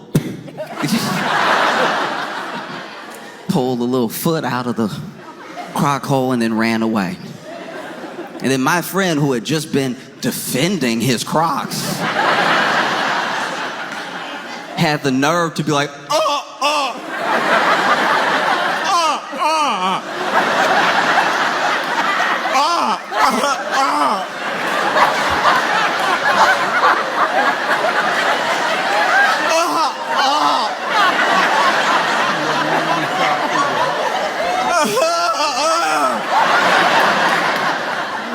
I'm like, yeah, cut it off. You need to cut it off.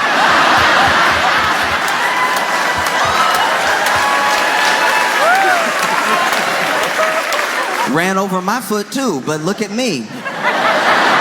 Intact.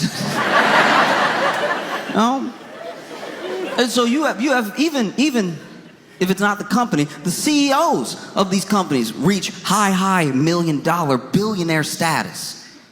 You know? And it happens usually over time. Usually, if you don't come from money, you reach billionaire status or high millionaire 20, 30 years of your life. And being a psycho as well, like working 80-hour weeks and like just doing crazy stuff. And sometimes you get to get ahead because you cut some corners or you cheat some people or whatever it is. But then when you turn around and you have this like multi-billion-dollar valuation, you did it. And it took all that time, but like you're, 30 years removed from when you started. These billionaires, these millionaires, the ones that don't come from like extreme wealth, takes 20, 30 years of your life to get that money. And look how evil they are. I can only imagine. I can only imagine what happens if you get it in a day. Look, for any amount of lottery winnings and for any amount of like money, when you dream about money, that's what we do. Someone's like, what would you do with $100 million? And you might even have a list already. What would you do? And you think you know what you would do. And I'm not even saying that people are lying when they say these things. I believe that people really believe this is what they would do with the money. But then you're a billionaire in a day. Nothing can prepare you for that. Nothing can prepare you for that much money money being that much power in a day. I don't know, like, I know what I'd like to think I would do with that much money. Because the amount of money that you've been living on is the amount of money you need to live. Like that, like, I know that in the US, like in America, that's like blasphemous to say. But it's like, even when I was broke, the amount of money that I had, which was not enough, was somehow still enough because I'm not dead. Do you know what I mean? And so obviously, people need to get by. People deserve a higher quality of life and everything. I'm not saying this to say that if you're barely scraping by, that's all you need and be done with it. I'm just saying that sometimes you can get in your head, especially when you get a little more, that you need a bit more, and then you need a bit more, and then you need a bit more, to the point where people around the country who make six figures say they don't feel rich, right? And some of them making the high six figures. They've done studies about this and about why your brain never turns to rich when it's you and it's over time. You'll see millionaires say, well, I'm comfortable, but I'm not like rich. And then you're glad that it's through a screen, or else you might.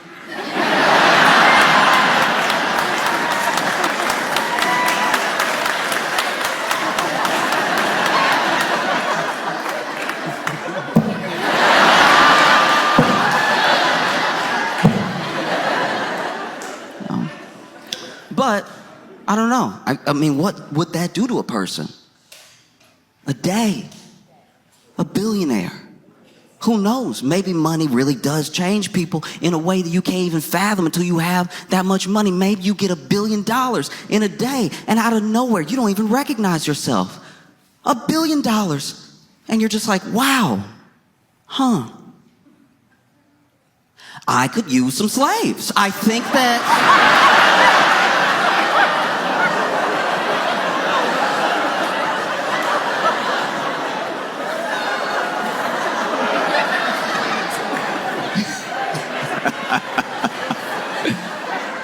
Look, I don't know what makes you so evil as a billionaire over 30 years, but I can only imagine it's exacerbated when it's overnight. Like, I can only imagine it becomes instant when you get the money instantly.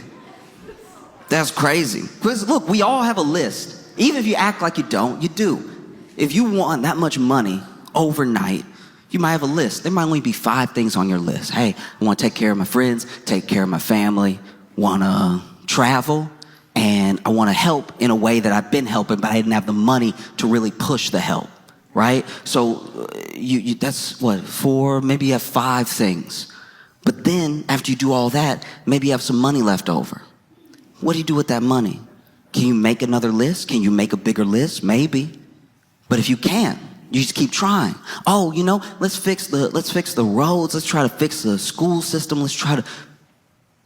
But then there's still some money left over. What do? I think you might lose your mind. That's probably why billionaires are like that. Because think about it. Look, their list didn't have any of the stuff I mentioned on it. But like it... But even though it didn't, it clearly had things that they cared about, whatever those were. And maybe they were only related to their company. Maybe they were only related to more business and getting more money. But even as those things got checked off and you tried to keep up with the list, you tried to make more goals and you were meeting the goals as fast as you were making the goals and everything. And then everyone around you is a yes man because they want some access to that money because they're also trying to climb, right? And then you finally have gone down the list so hard that you're just like, maybe Mars?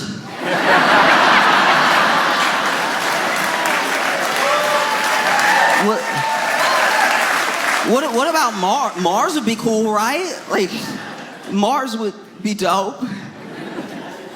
As people starve. Mars, though, that would be dope. And it's like, yes, it sounds dope. And I hope he goes. I hope he does. Like, that'd be fire.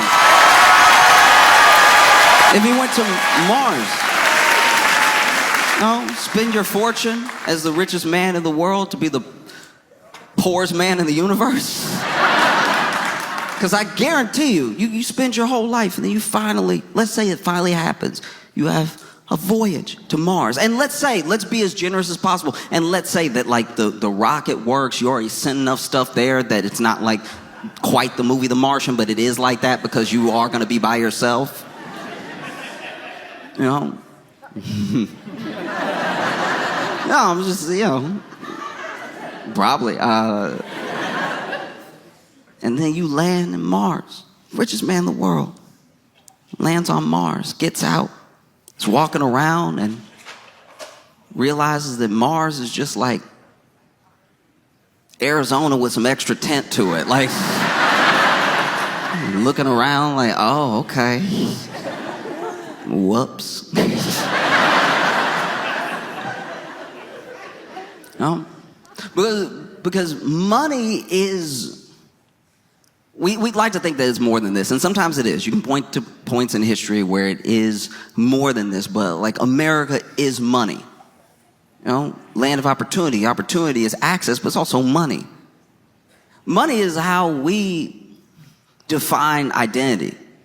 Maybe you don't as a person. Maybe, I don't believe any one person is just their job or their net worth. There are things that you are that are deeper than all that stuff that's going to pass away. But that is how we as Americans define each other, is money. In fact, when you get your identity stolen, it's because they mess with the money. I don't know of anyone who said they got their identity stolen and it was in a Lifetime movie sort of way. I have yet to meet anybody who said they got their identity stolen and they know it was stolen because they came home and there was a dude who looked just like them hugging their wife. And they were like, honey, it's me. And then she was like, And then the imposter was like, don't listen to him, honey. It's me. Can't you tell? And like, hey, what are you doing in my house? And then the kids run in and they run up to him. Hey, Dad, who's this stranger? What? Kids, it's me. And they're like, we don't know you. Our dad's been home all day. And then you have to fight with this dude. And then, there's somehow a gun in the house that nobody knew about. And then y'all struggle, and then y'all are spinning, so then nobody knows anymore because y'all were wearing the same thing. Who's the real husband? Who's the fake husband? And you're over, you're just running around, grabbing the gun, knocking the gun out of each other's hands, and then, there's some bounty commercials in the middle because this is a Lifetime movie. But then you pick up the gun and you're like, get out of my home, stay away from my family, right? And then the imposter goes, and then runs up to you and y'all hug one last time. The gun goes off and nobody can tell who was shot until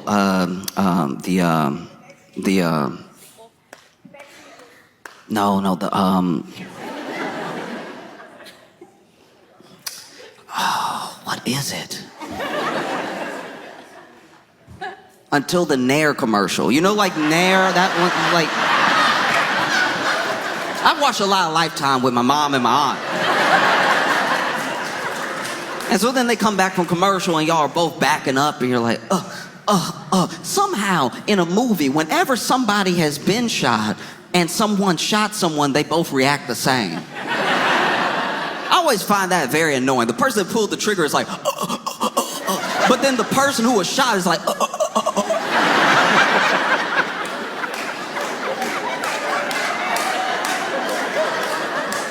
And then y'all back up. The gun falls. It falls in the middle. We don't need it anymore. One of you was shot.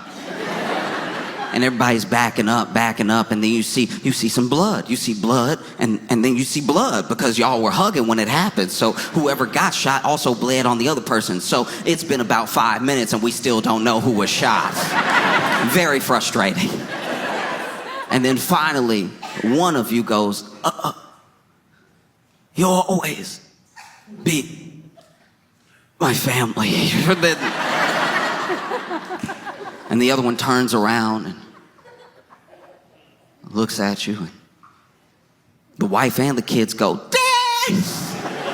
And hug them. And then credits start rolling. The picture gets a little bit smaller because they got to roll the next movie right next to the other movie. So it's like it gets that little half-size thing where the credits are rolling, which actually sort of ruins the end of the movie in case there was any other note of anything that the director wanted. But anyway, And through the credits, through the little tiny half screen, you see the person hugging the family, look up at the camera and go. An identity is never stolen that way. It's always stolen in relation to your bank account.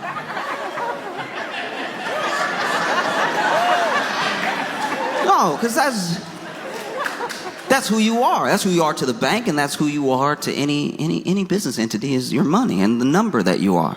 You know? Now, look, I would like to think that everybody knows that everyone's more than that, but that is how you break down. That's how you're calculated. You know what I mean?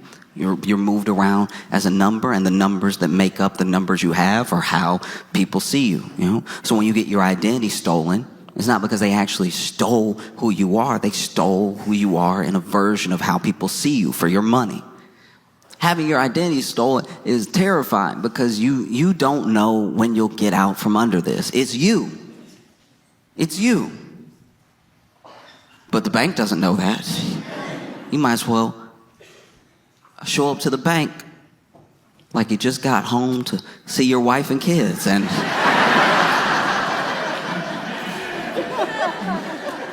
there is an imposter next to the bank teller's booth right with you. Y'all might as well be shoulder to shoulder. Like, no, I'd like to make a deposit. No, I'd like to make a deposit. Because you also have to factor in what that money doesn't just do to the person, what it does to the people around them. Some of y'all may not remember this. I barely remembered it until I started just reading about people who had won the lottery and what usually happens. Because there's this myth that everyone that wins the lottery goes bankrupt and ruins their life. It's not actually true. It's about half. Which are better odds than winning the lottery. And the difference between the people who crash out and the people who do well are the decisions they make as soon as they win. And now it's almost down to a science. There are people who are financial advisors that seek out lottery winners to help them because they've done it for other lottery winners and stuff. But there was this one woman. It was crazy. This happened in the 90s. I think it was 1990, right? This woman was a server, and she got tipped a lottery ticket. And so she, put that lottery ticket in, and she won. She won $10 million. And then everyone around her turned. The people who were also on shift with her, they tried to sue her. Because I don't know if this is one of those restaurants where, sometimes you work as a server and everyone's tips are pooled together and then you split them at the end of the night. Or if it was just that they were saying that was their table. I don't know what all the lawsuits were, but I also know that the man who tipped her the ticket tried to sue her.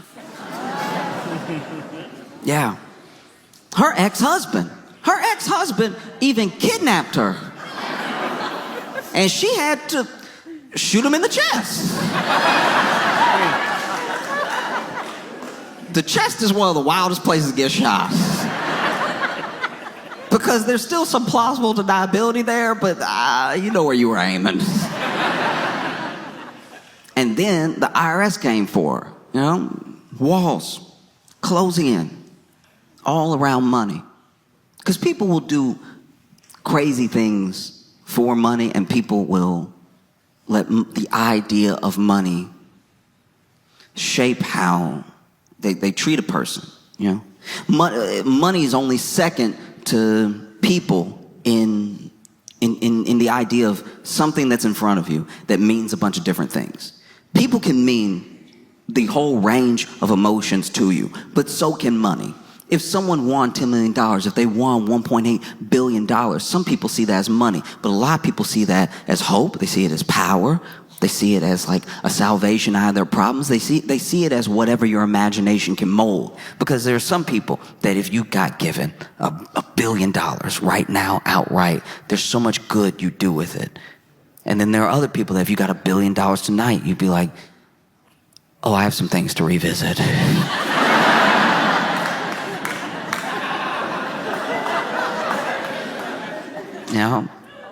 billion. $1 billion means, you could buy everything around a person. They could buy everything around. Imagine, for $1 billion, you could hire a private investigator to find your high school bully, all right? Because let's say they're not on, maybe they're not on social, not everybody is, and so you hire this private investigator to find your high school bully, and maybe this bully gave you like a really catchy, mean nickname, Maybe it was something that happened to you, something real bad. Maybe you got sick at school one day, and maybe you didn't make it to the bathroom, right? And so he called you Wet Willie for 4 years, right? In this scenario, your name is Willie, and you hire this private investigator to track him down. Maybe his name's Travis, right? You like, find me Travis. And so then the private investigator says, hey, I found Travis. He's living in Connecticut, and he's married, and yeah, looks like they're pretty happy. And you're like, okay, this is good to know. And so, with your money, you buy the house that's for sale next to Travis. You're moving in one day, and Travis and his wife are walking in to their home, and you're moving one of the boxes. Nothing in the box. You don't need to move. You can pay people to move for you, but and you're like, oh, hey.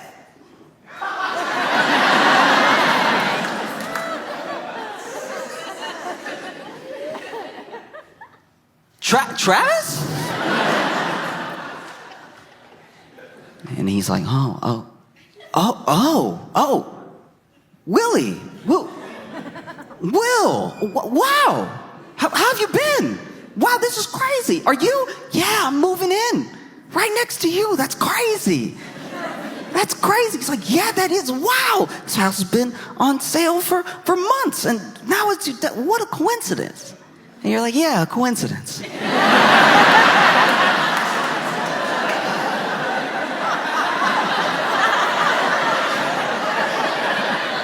Yeah, that's what it is. And you see that not only do you have this nice house in front of you, but, Travis has a phenomenal house, There's an HOA, so they're pretty similar, but overall, very big and very nice, And right then, Travis's wife walks up, Susie. Susie walks up, and she's like, hey, babe. And then he's like, hey, me and William went to high school together. This is my wife, Susie. And you're like, oh, hi. Nice to meet you. You shake her hand, and you're like, wow, this is crazy to just, you move to a new place, and you don't know, usually you don't know anybody, and now I got pals right next door. And Travis is like, yeah, this is wild, man. You should come over for dinner sometime. Come over for dinner. And you're like, oh, wow, how's tonight?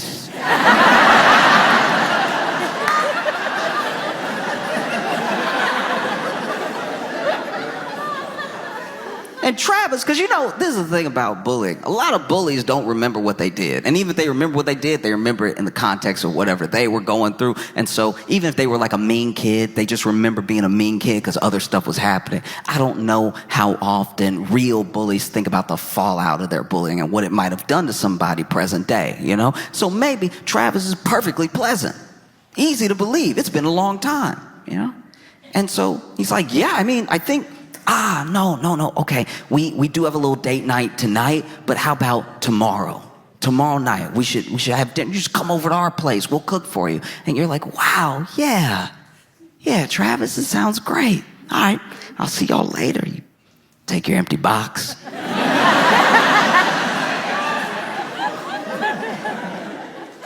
Walk into your new house with no furniture in it. But you don't need furniture. You're here for revenge.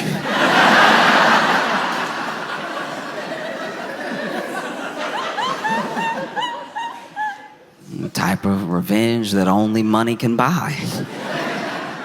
And you're so excited, you don't even know if you can sleep. And so you lay on the floor of your brand new house. Because hate makes you comfortable.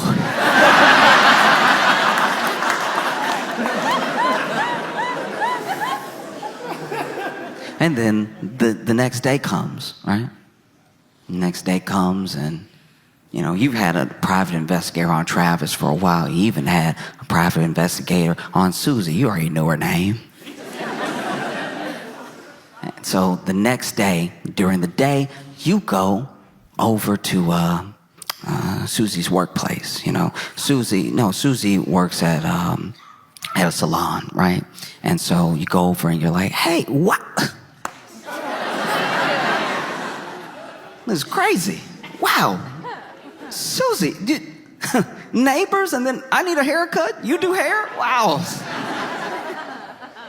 Get Susie to give you a haircut, and you know, when you're getting a haircut, when you're getting the wash, the shampoo, the conditioner, and everything, there's time to talk. You get to know a person. Or pretend to, because you already hired a private investigator.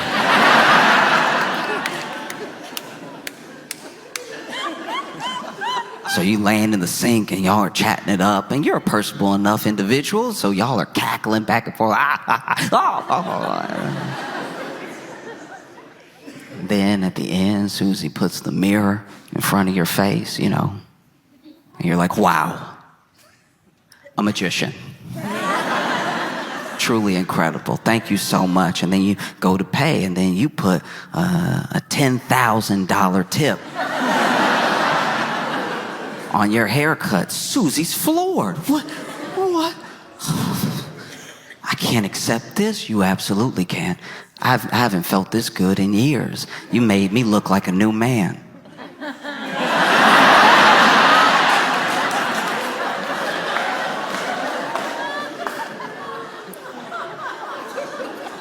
In fact, I don't know, like, I'm sorry, I never do this, but like, are you doing anything after work? And Susie's like, yeah, the dinner that we have.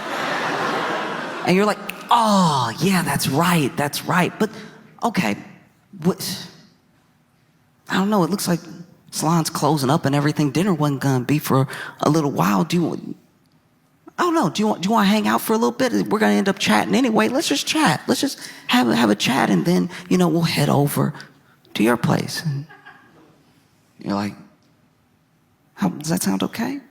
And she's like, yeah, I guess so. It's fine. Yeah, I'll close up here. And then you're like, okay, yeah, hop in my car, right? And she hops in your car. It's very nice. It's ridiculous. It's whatever car is nice for the period we're in. So just imagine.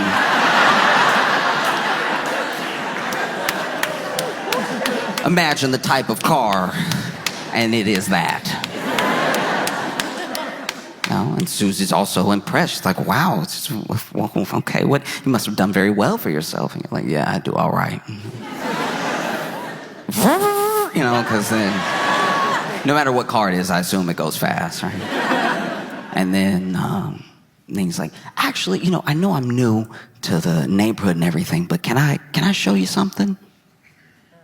And she's like, yeah, sure, okay. And you drive. You end up driving to this like little patch of land that's off by the wayside, and there's a small little airfield there, and you park, and Susie's like, what is this? And you're like, oh yeah, I got a call, you know, it was a text while you were doing my hair and everything, and there's just something I have to check out over here, so let's just walk through. And you walk through this little air hangar, and it's to your private jet.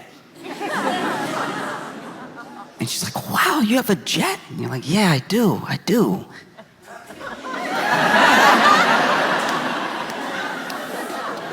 I mean, I guess it's a false alarm. There's nobody that needed anything. Yeah, nobody's even here. I tell you what. How about this? I know we're supposed to have dinner tonight at your place, but why don't we go to Paris?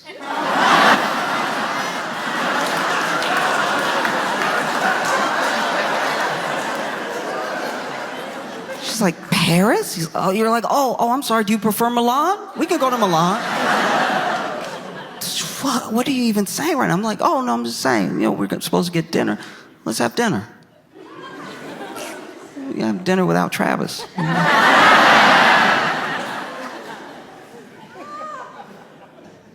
And then she's like, oh.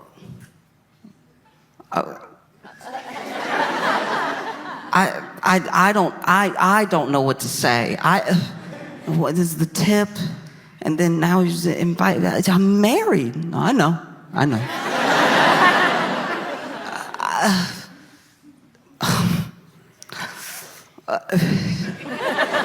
don't know. Now? Yeah, now. Actually, you know what? And then the stairs. You know.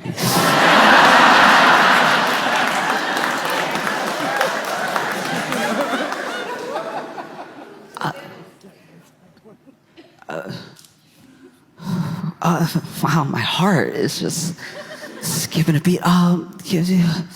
Yeah, let's do it. Let's go. And you're like, great. And so then you both hop on the jet and taxiing and everything.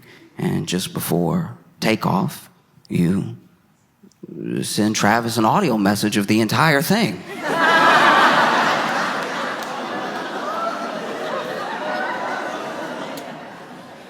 You add a little something at the end. You're like, this is from Wet Willie.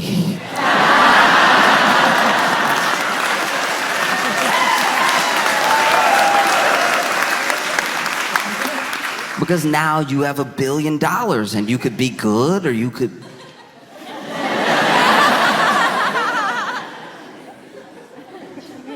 Oh. Because that is how bad things are now. We used to make fun of people that play the lottery, and now it seems like a sound fiscal decision. It sounds like a sound business plan to save a little money, put a little away, and buy some lottery tickets. Oh, it's either buy some lottery tickets or,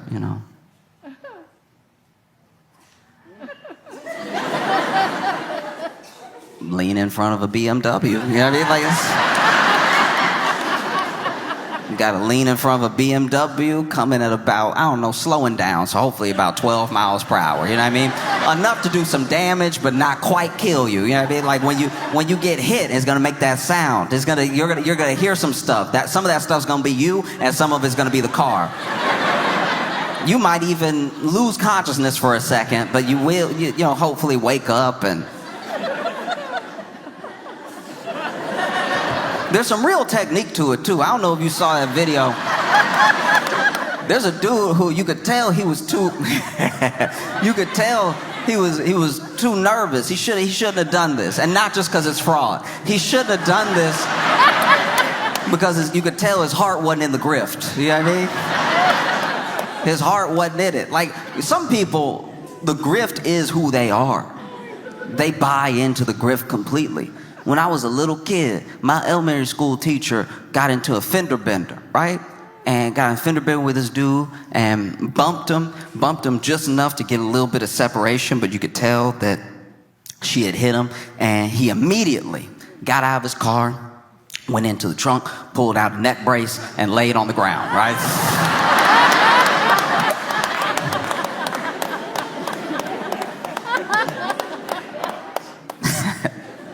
Which, if you're gonna do that, just wear the neck brace the whole time.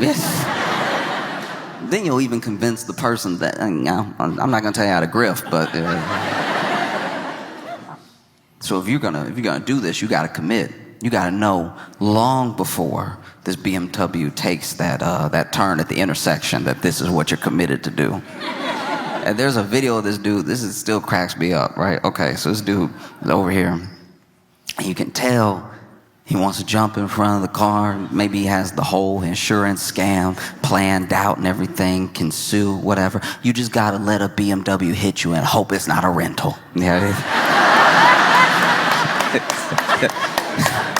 Oh, nothing would make you madder than getting hit by a broke person.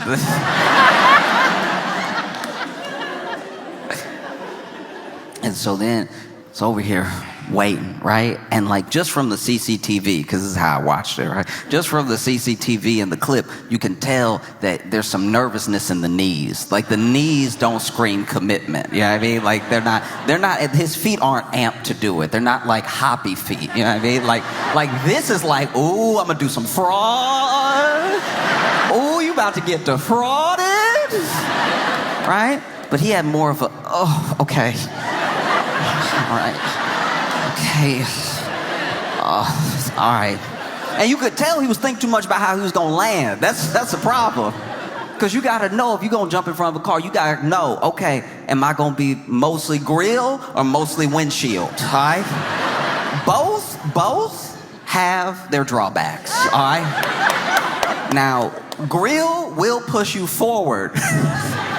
It'll push you forward an amount that will make you look dead to a bystander. So that is a good way to go if you try to do this with witnesses and witnesses who are not in cahoots with you, right? Windshield is very dramatic, right? Windshield is very theatrical. Usually when you see, they do a lot of windshields on like Law and Order SVU.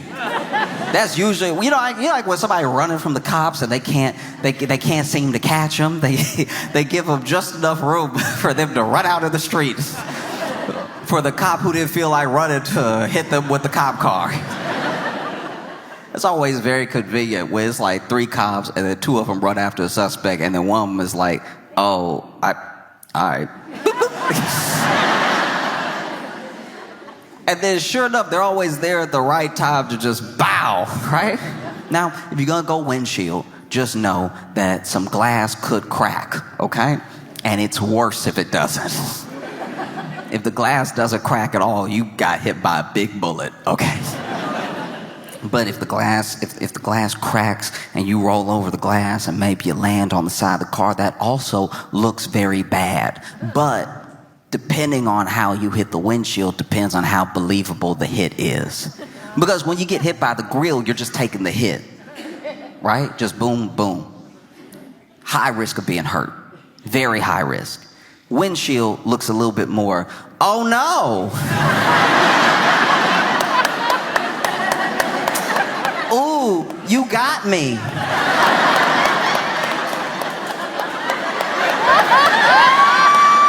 Oh, what will I do, right? Because you can't really control your body as it gets hit and it's on the windshield. So you hope you go over the windshield. That looks like a very bad hit. But if you stay on the windshield, it starts to look like your fault even if it wasn't. Like it's just, the optics aren't great. And if you slide off to the front, it looks like you didn't get hit fast at all. And so you see this dude, okay, oh, all right.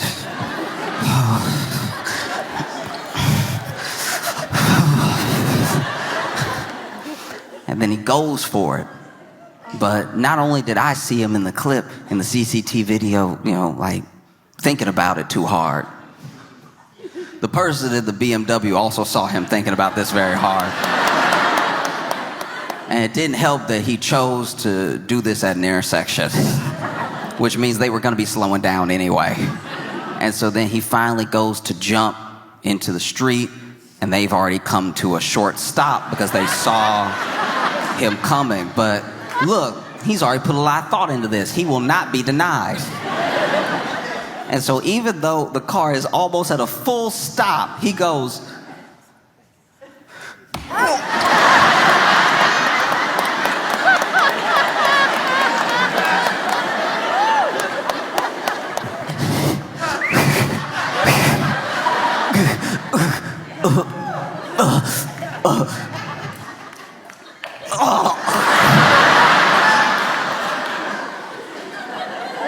obviously the claim didn't go far. But you could do that, or you could play the lottery. You know what I mean? Because I really do hope that the person or the people that win, like have a good life and do something well with it. There's so many scams now. Sometimes if the person's identity is known, that's actually what like ruins their life, because then there are scammers who will never meet this person, don't know this person, but then they will masquerade as them online, hitting up people around this person, trying to get whatever private information so that they can scam that other person, not even the lottery winner, you know? And it's why people have become more savvy. Now you have lottery winners all over the world, not just in the US, and not just for like the Powerball, Mega Millions, or any of that. Now you have lottery winners in the US show up with like a ski mask on.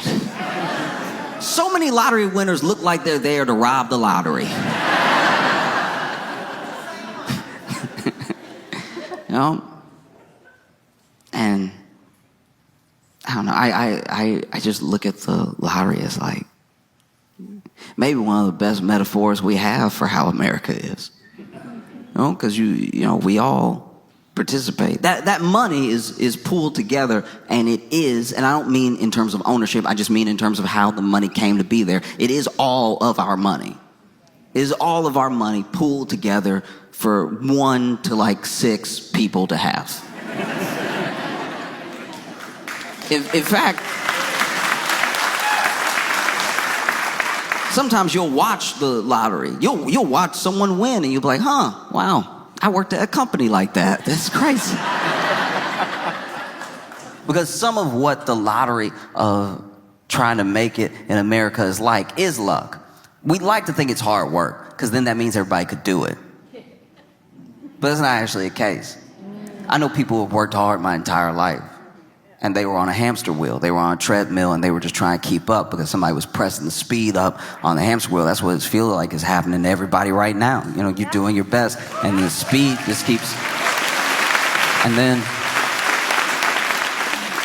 you know, some people are on a treadmill where the speed just keeps getting increased. Some people, look, to their credit, they have some golden handcuffs. Maybe they're doing a little bit better than everybody, but the margins that they live in are just as thin. And so they're on like a Stairmaster. They're up higher than the people on the treadmill, but, you know, they still run the risk of falling off at any given point. And so the other person's running as hard as they can. This person's stepping as high and as fast as they can. Because if they can skip a step, it's not going to keep them good forever, but it'll keep them level for a while. And so everybody's working as hard as they can. People who make 6 figures are still thinking, I don't really have enough to get by. That sounds crazy to anybody who's living off of less than 50K, somewhere where the standard of living, you need to be at like 80K. There are people scraping to get by. And so rather than just accepting that this gym sucks,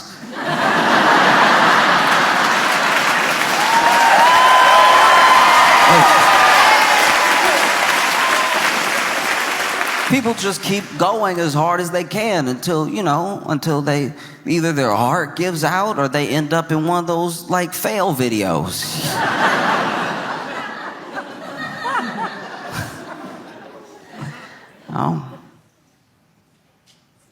Because look, it's $1 billion. It's a billion. That's a lot. And I know it's the lottery, and I'm just making an example. I'm not specifically speaking to everyone to like go run up to the lottery office or something. Like that's not what I'm trying to say. I think that we have let the lottery basically become one of the better ways to get ourselves out of a mess, you know? And it only gets you out of the mess. Maybe you can bring some people along with you. That's nice. That is nice. But you don't know everybody. You know what I mean? Like, you know your friends and your family, and that'd be very sweet for you to take care of your friends and your family. But you don't know everybody, and you don't know everybody's intentions. You don't know what everybody's going to do with the money. You don't even know if giving some of these people the money is the best thing to do. You have no idea. And maybe it's why, speaking outside the lottery now, maybe it's why like people shouldn't be able to amass that level of wealth. Not because I want to take from somebody the thing that they have for whatever reason. Maybe they really did earn it. I don't see how, but like maybe they really did earn it. Maybe they deserved every like $50 million bonus that they ever gave themselves, right? Maybe they know their heart and they know that they really deserve this money. But maybe you know, they laid off a bunch of people and they bought a bunch of stock back and they did some stuff to do some stuff to get some stuff, you know? And And so I'm just saying is, you know, it's one thing when it's a lottery. It's a different thing when it's like our entire, you know. Because then they wonder. I don't know. Then they wonder. They're like, why is everybody so mad at us? It's like, oh, you can't not really get it. It seems crazy. And look, don't get me wrong. I'm an American. I would love $1 billion. It's probably part of the problem.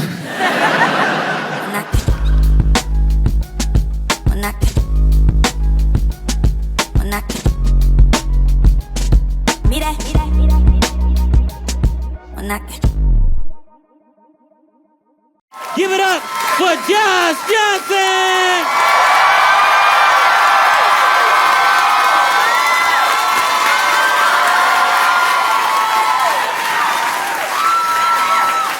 I don't know. Yeah, maybe y'all saw. Maybe you didn't see. Maybe I mean, people can only watch so much news, you know. But y'all saw the president at the UN. This is.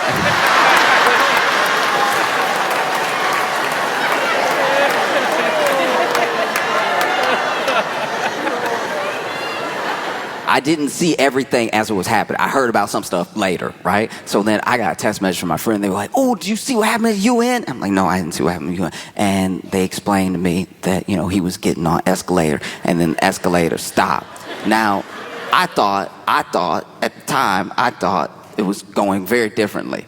I thought the escalator stopped on like a down escalator. That would have been a big deal. Imagine you on escalator. You have belief. You get on a down escalator, you're like, all right, it's gonna take me where I need to go. No need for a seatbelt. If that thing just stops, the momentum, whoa! Now the president's falling down the steps. So I thought that's what happened. Then I watched the video and I saw that he just walked up to the escalator, stepped on the escalator, and the escalator broke.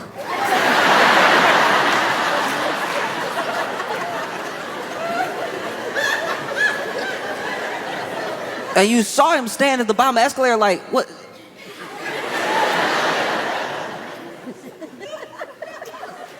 And Melania didn't miss a beat. She just started walking up the escalator. And so there were people that were like, this was sabotage. UN needs to be investigated. Somebody needs to be arrested, right? But then he made it up the escalator / stairs. And he went to speak to the UN. Went to speech for the whole of the UN. He's standing here, UN over there. And as soon as he goes to start, the teleprompter broke. We know the teleprompter broke because he told us. As soon as he walked up, he told us, teleprompter broke.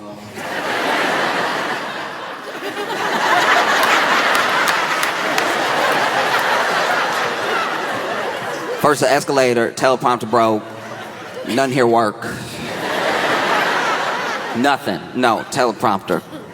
And it's like, look, if you're delivering a speech and it's been, you know, uploaded to teleprompter, then teleprompter breaks, like, that is something to be annoyed or caught off guard about. But I'm sitting there watching, like, why do you care that the teleprompter you're not gonna read it. Like, you're not. Every speech is off the dome. Every speech you can tell every speech he's over here freestyling every time. Why do you even have a speechwriter? You know the president's speechwriter right now gotta be the easiest job in the world. You just over here typing up chapters from Great Expectations, knowing he's not gonna read it.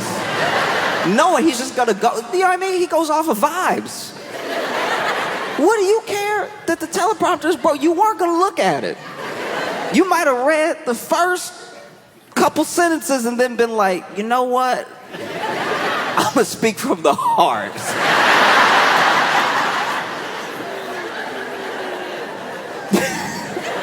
And so the teleprompter broke it. You know?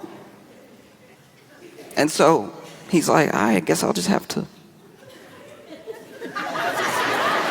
Which was also wild because the speech was printed out in front of him.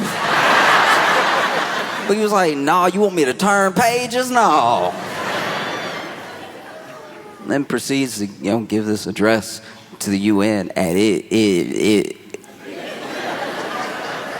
depending on who you talk to,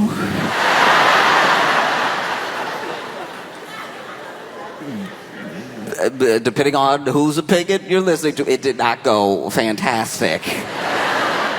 Because the energy of the speech was like the normal energy. It was like rally energy, like talking to his base or something. But this is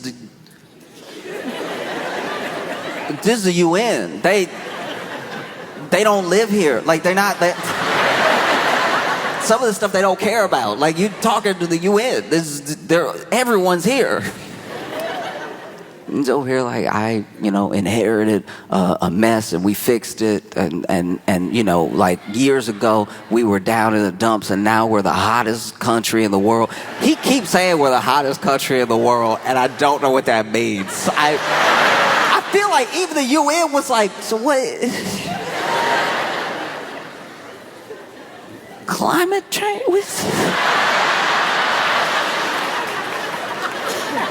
What does it mean, the hottest? This is also wild because, like, you talking to other countries right now. Why are you dunking on them right now?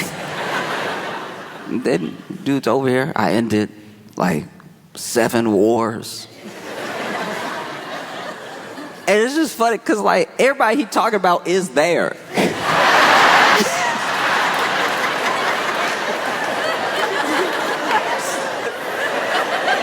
So now some of these countries look at each other across the desk like,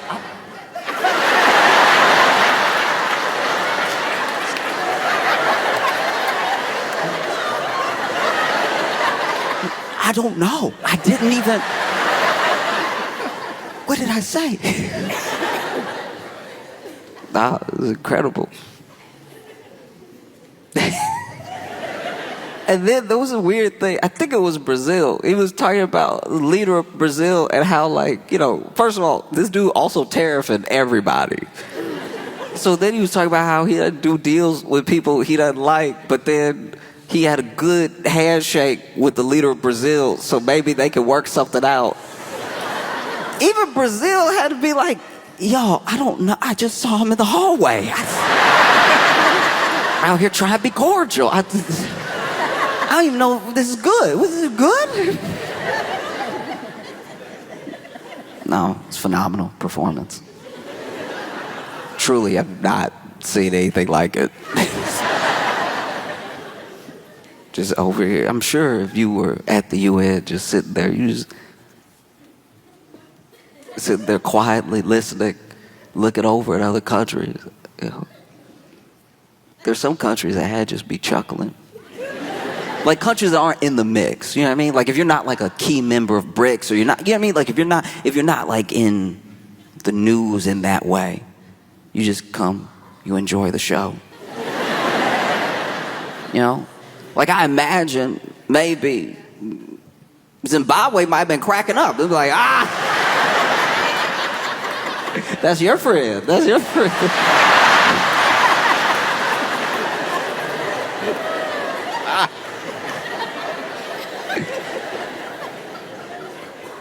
But that wasn't the only incredible performance. That wasn't the only press conference. Because they held a press conference. Because they found it. They found it. They nailed it down. They found the cause. That's what they said. Gathered everybody together. Got the press conference going on. Looked like it was in the Oval Office. Yeah. And they were going to talk about the causes that they had found, the root cause of autism. This is what they said. And so, you know, they walk in and you had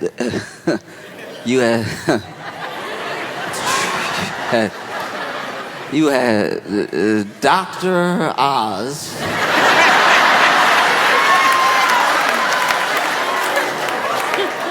Dr. Osmosis himself. You know Dr. Ozymandias. Like, Dr. Oz is standing there. And like, why? How'd this happen? If we are just gonna start putting people from TV in real, like, government position, in real medical field, can we at least get somebody from, like, Grey's Anatomy or something? You know what I mean? Like, if we are already not being serious, can we not be serious better? Who is checking for Dr. Oz besides Oprah? Who is...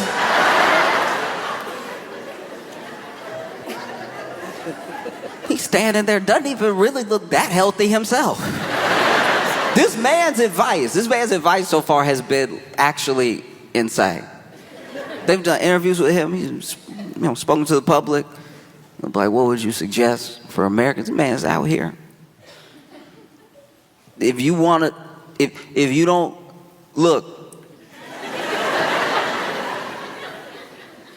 If you don't want to be sick, be healthy. I wish I was joking. I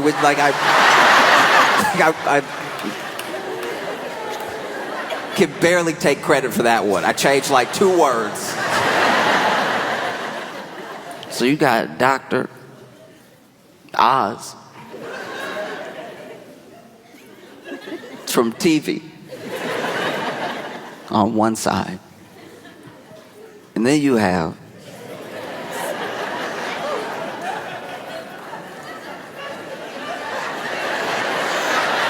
y'all know who he is. And then you have RFK Jr. on the other side, looking odder than usual. If y'all saw it, you know what I'm talking about. RFK Jr. showed up. I don't know what's happening. Because it wasn't like a tan.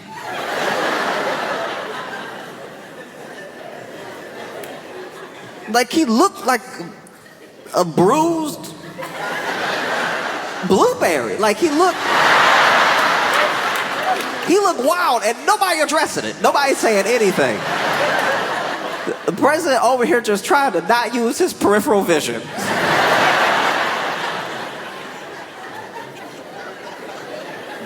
RFK Jr. is white. No, that is a white man. He's white. He's a white guy. But that's the first time I've ever seen a white guy and been like, he is colored. Like that.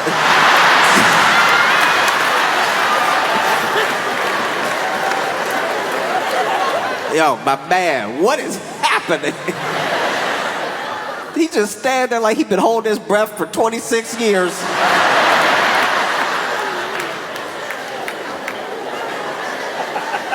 This is very bad.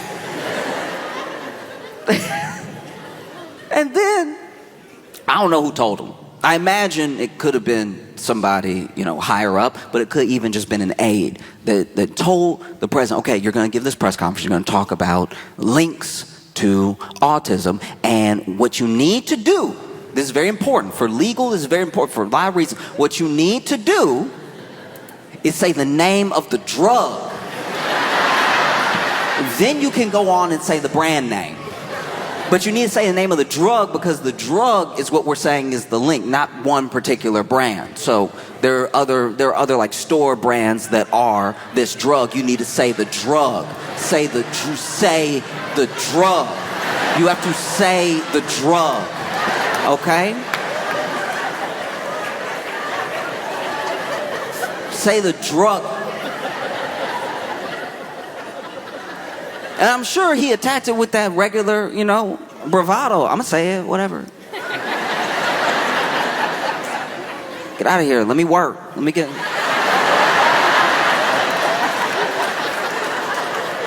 in the zone, all right? I got you in my ear. I got him over here being purple.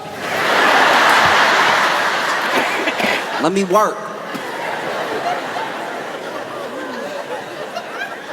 Man, it goes up, starts the speech. It's rolling. It's rolling with it.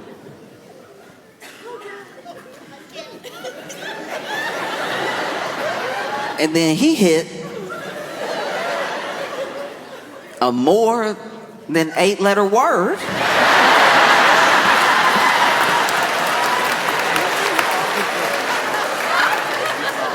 And then the commander-in-chief, leader of the free world, in real time, in front of us, the American public, technically the whole world, because the internet, our leader in front of the nation, at a press conference they called,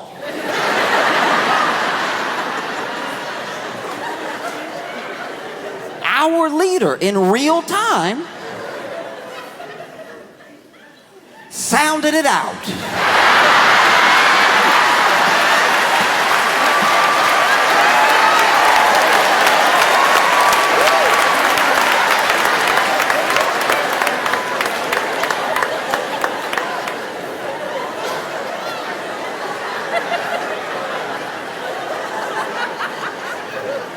I try really hard. No matter who somebody is, no matter the background, no matter the situation, really treat people like equals, not like look at people a certain type of way. We all struggle. We all have our different strengths and weaknesses and everything. But I'm just going to go out on a limb and say it. If you are 80 and you haven't attacked a word before, maybe it's just not a word you ever going to get. Like if you... It's late. It's late for him to be sounding out new words.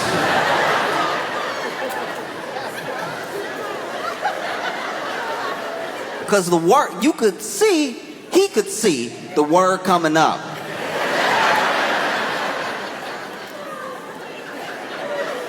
And sounded it out confidently, too. Just over here,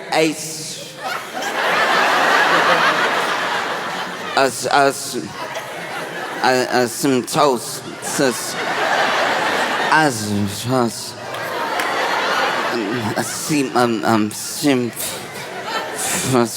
And it's not like it was in the mic. You couldn't hear it into the mic, but you could tell Dr. Oz was standing there trying to do hard ventriloquism. Just...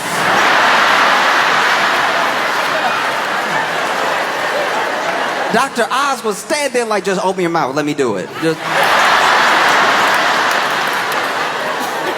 Dr. Oz was fighting to just, you could see him.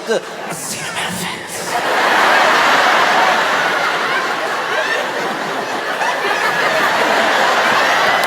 I see him in the face.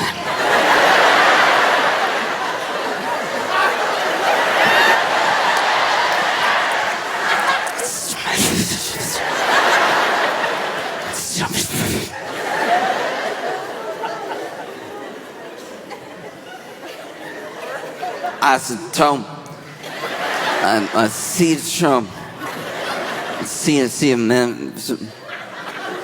I knew when he looked around, we were cooked. Like I knew it. When that man looked up from the paper, I was like, no, stay on it, stay on it.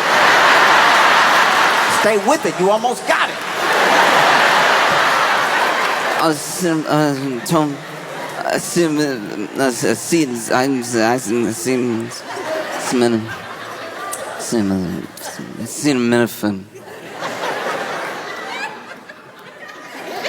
Acetaminophen.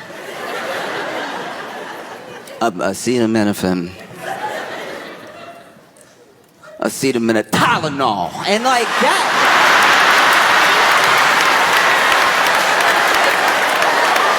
That is also wild too. gave us the full, what is it, Porky Pig? Gave us the full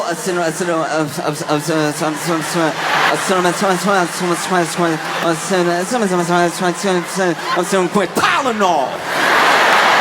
And he was hitting those T's, that Tylenol, extra hard. He was getting his payback with those T's. Tylenol, don't take that Tylenol.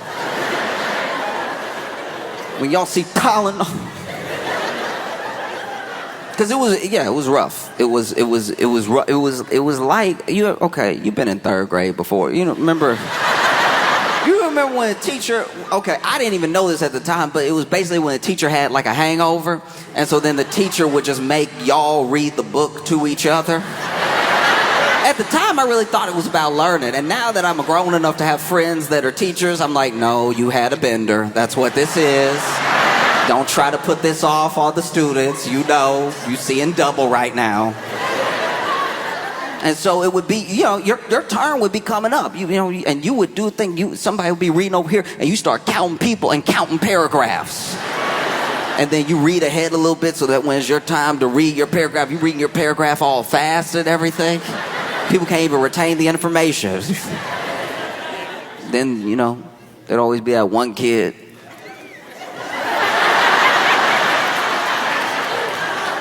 There'd be that one kid where it's like, when you get to his paragraph, that's going to last till the end of class. So you literally count your paragraph till you have to read, and then you count paragraphs, and you like, the bell going to ring here.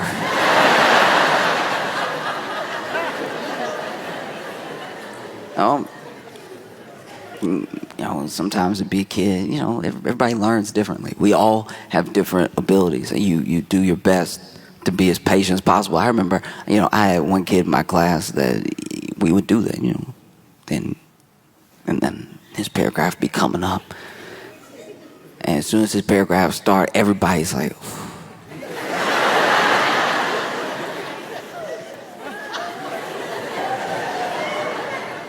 and then he would start, and he would be sounding it out, and then hit the word, and then sounding it out. Everybody learns at a different pace. Sounding it out, hit the word. Sound it out, hit the word. Sometimes he'd even go back, sound it out, hit the word, say the last 3 words together. He's learning. We're all learning. Everybody moves in their own time. But sometimes, I'll be honest with you, I was a kid too. I wasn't always patient. Sometimes he'd be sitting there and be like,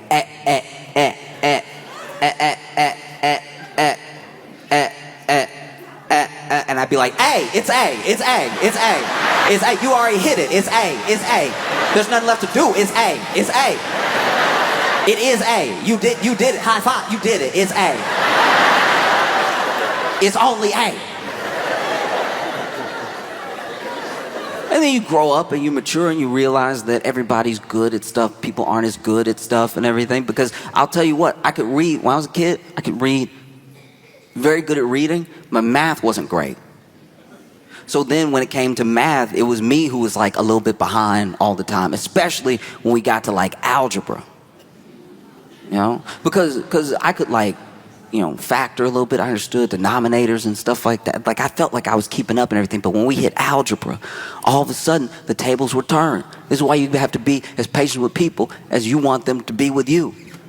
Because I'm sitting there, and for the first time, there's letters. There's letters in the math problem, but I'm sitting over here like,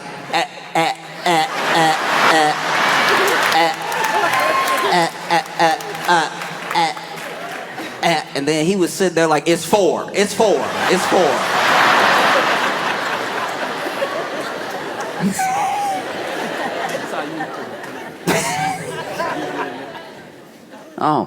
And so, he's over there. He went ahead and dunked on that acetaminophen, and then went ahead and started saying Tylenol, started describing to the people things that were not on the paper in front of him. Which is why you definitely shouldn't be upset when the teleprompter doesn't work. You know is what you're gonna do. This man was just throwing out all types of wild claims. This dude was like, hey, look, the Amish,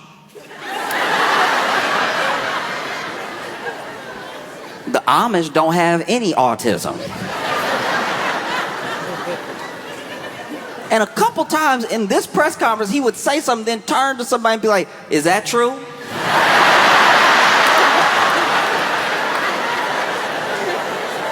But man, no, it's all on the paper. They put it all on the paper. You had RFK Jr. turn from purple to red.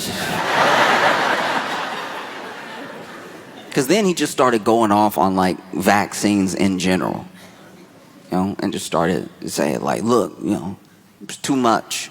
It's too much. And he's not the first person, he's not the only person to be saying that. It's too much at one time. You know, you got those beautiful babies and you shooting them up with 80 shots of liquid.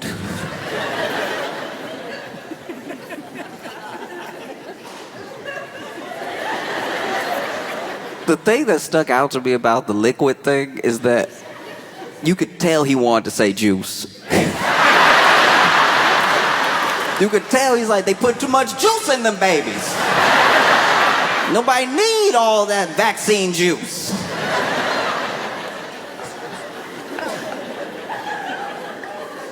No, it was truly wild. And then it was over.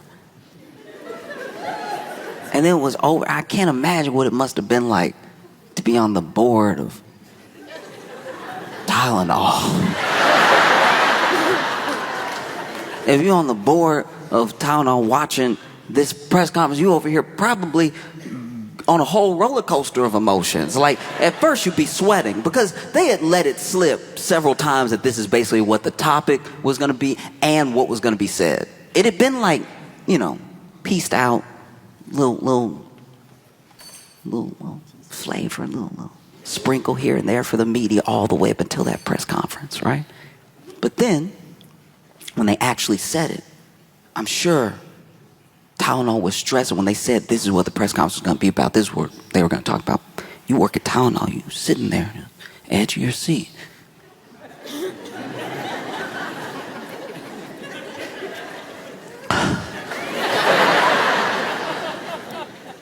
And then he goes to say the name of the drug, and you're probably like, this might not be that bad for us, honestly. Like,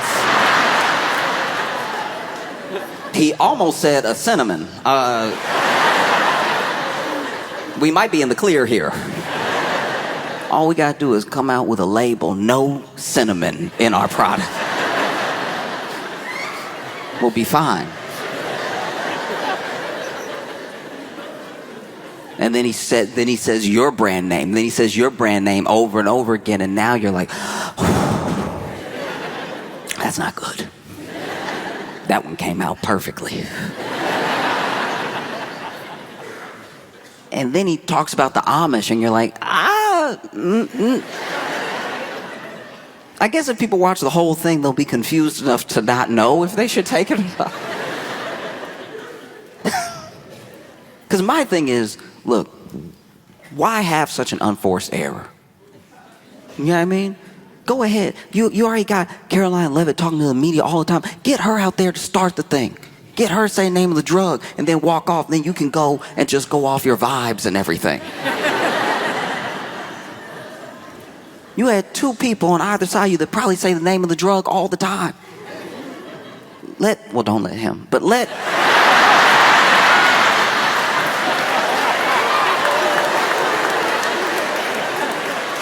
Dr. Oz say it. Let him earn his keep. No, he over here supposed to be a doctor. Got the shortest name I've ever seen.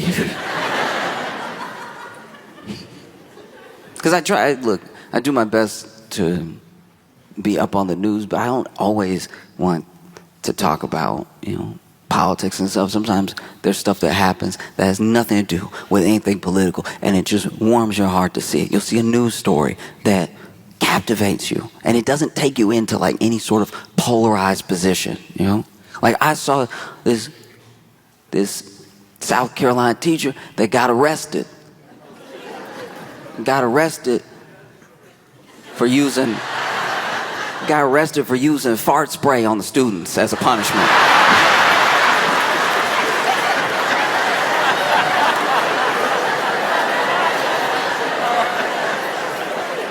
Look, I'm not a teacher. I'm not a teacher. I come from like a family of teachers, people that work in education. And like kids have always and will always drive adults insane. It's like part of the bargain that we have. Is part of the truce, you know? It's like y'all won't do a Lord of the Flies. Y'all just be bad in school and we'll pay the bills. And look, I can't imagine what it's like to teach, especially now. You have kids who genuinely, because of like lockdown and COVID and stuff like that, missed out on little pieces. You have adults now who missed out on like a full college experience. You also have little kids who missed out on having their friends over and, being able to socialize at a very specific point in their life. So everybody's been like knocked off their kilter a little bit by COVID and by lockdown, not being able to just be with each other. That's just, a fact. And because of how school was going in that time, you have people who are really behind because they didn't have that special attention. You had to do school on Zoom with a bunch of other students, and maybe a kid needed help and they couldn't get it immediately, not in the way you can get it when you're present, I can't imagine what it would be like right now to be in school, sitting there, trying to do my algebra like zzz, zzz, zzz, zzz. And so then the kids come back to school and, some of them are excited to see their friends. Some of them are still trying to learn how to socialize. Some of them, maybe aren't as affected as others. But kids will be kids. Kids will be loud. They won't listen, all that stuff. And then what do you do if you're a teacher? You got teachers out here fighting for their lives just to try to teach you some English.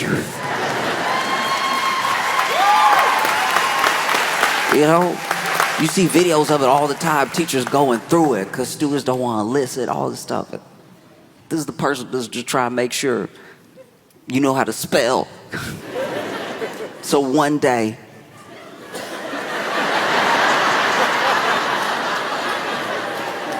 if you make it all the way to the White House and you have to address the nation, you won't be like, cinematosis.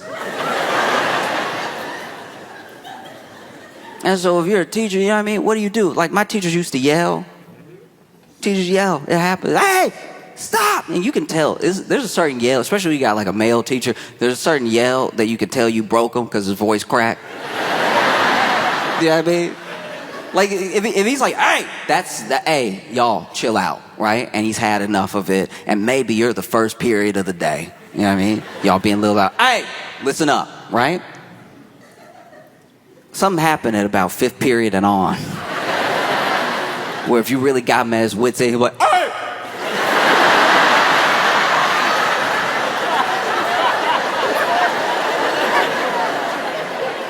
Can't even help you people. That's how you can tell. That's how you can tell when a teacher really at the edge, when they just start talking to the students like they are society. Like it's like you do your best, You go to a state school to save money because you're not going to make it here, You got a passion for Spanish, so you try to teach it to you knuckleheads.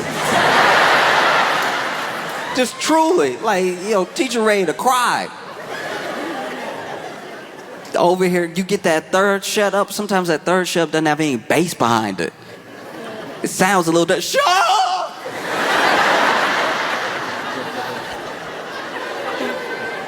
Leaning against the board. I don't know what to do. And so what do? You know what I mean? Yelling doesn't work. You can't hit them. Somebody came up with a plan. Somebody was like, y'all don't respect me? Okay, y'all don't respect me? You will respect this.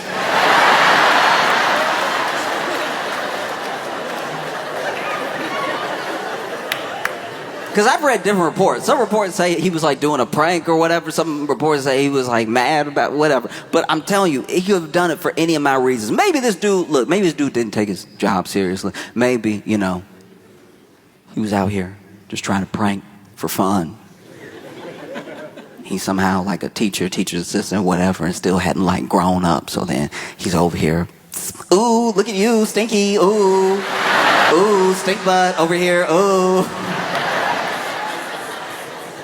Maybe. But maybe he had had enough. You can only take so many spitballs to the back of the neck before you snap. Maybe this dude came in one day and was like, all right, look, I hate this, come to this, I really do. But please believe me, if you talk all the time or you never talked before, anybody can get it, all right? I'm not gonna lose my voice this week because y'all don't wanna learn. Anybody can get it, anybody. I'm gonna put it right here. And I'm begging y'all not to test me. As soon as somebody's talking to their friend, he's like, what?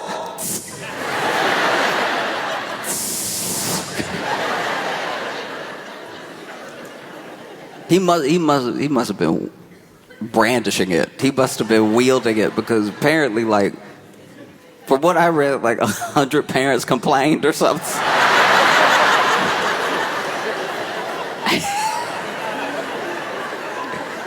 This dude got arrested, and then I think they said like 2 students went to the hospital or something like that. And I'm sure you over there in interrogation tried to defend yourself. They should have thought about that asthma when they were doing all that talking, all right? How we know it was a spray? What if it was that talking that caused the asthma attack? Over here, mouth moving 100 miles a minute. I'm trying to teach something. Listening is easy to breathe.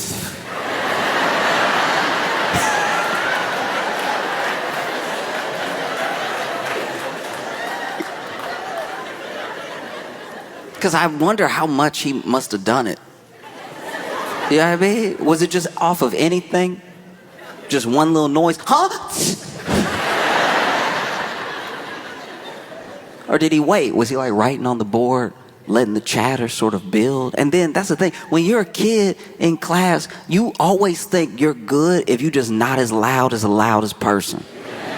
But that noise rises the entire level of the volume, because now if everybody's talking a little bit, somebody's gonna get a little bit more confident, get a little louder. Everybody starts talking a little louder, and as long as they're not as loud as the loud one, now everybody's basically screaming just so they can hear themselves because they're all doing so much talking. And next thing you know, he whips around, hey!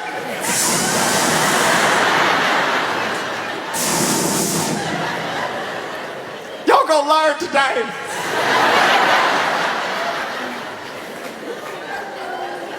Because even the school said that he did $55,000 worth of damage.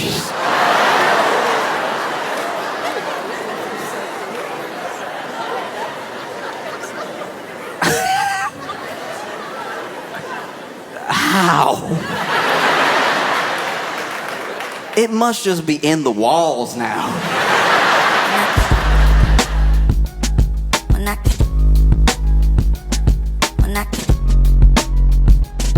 Mira, mira, mira, mira.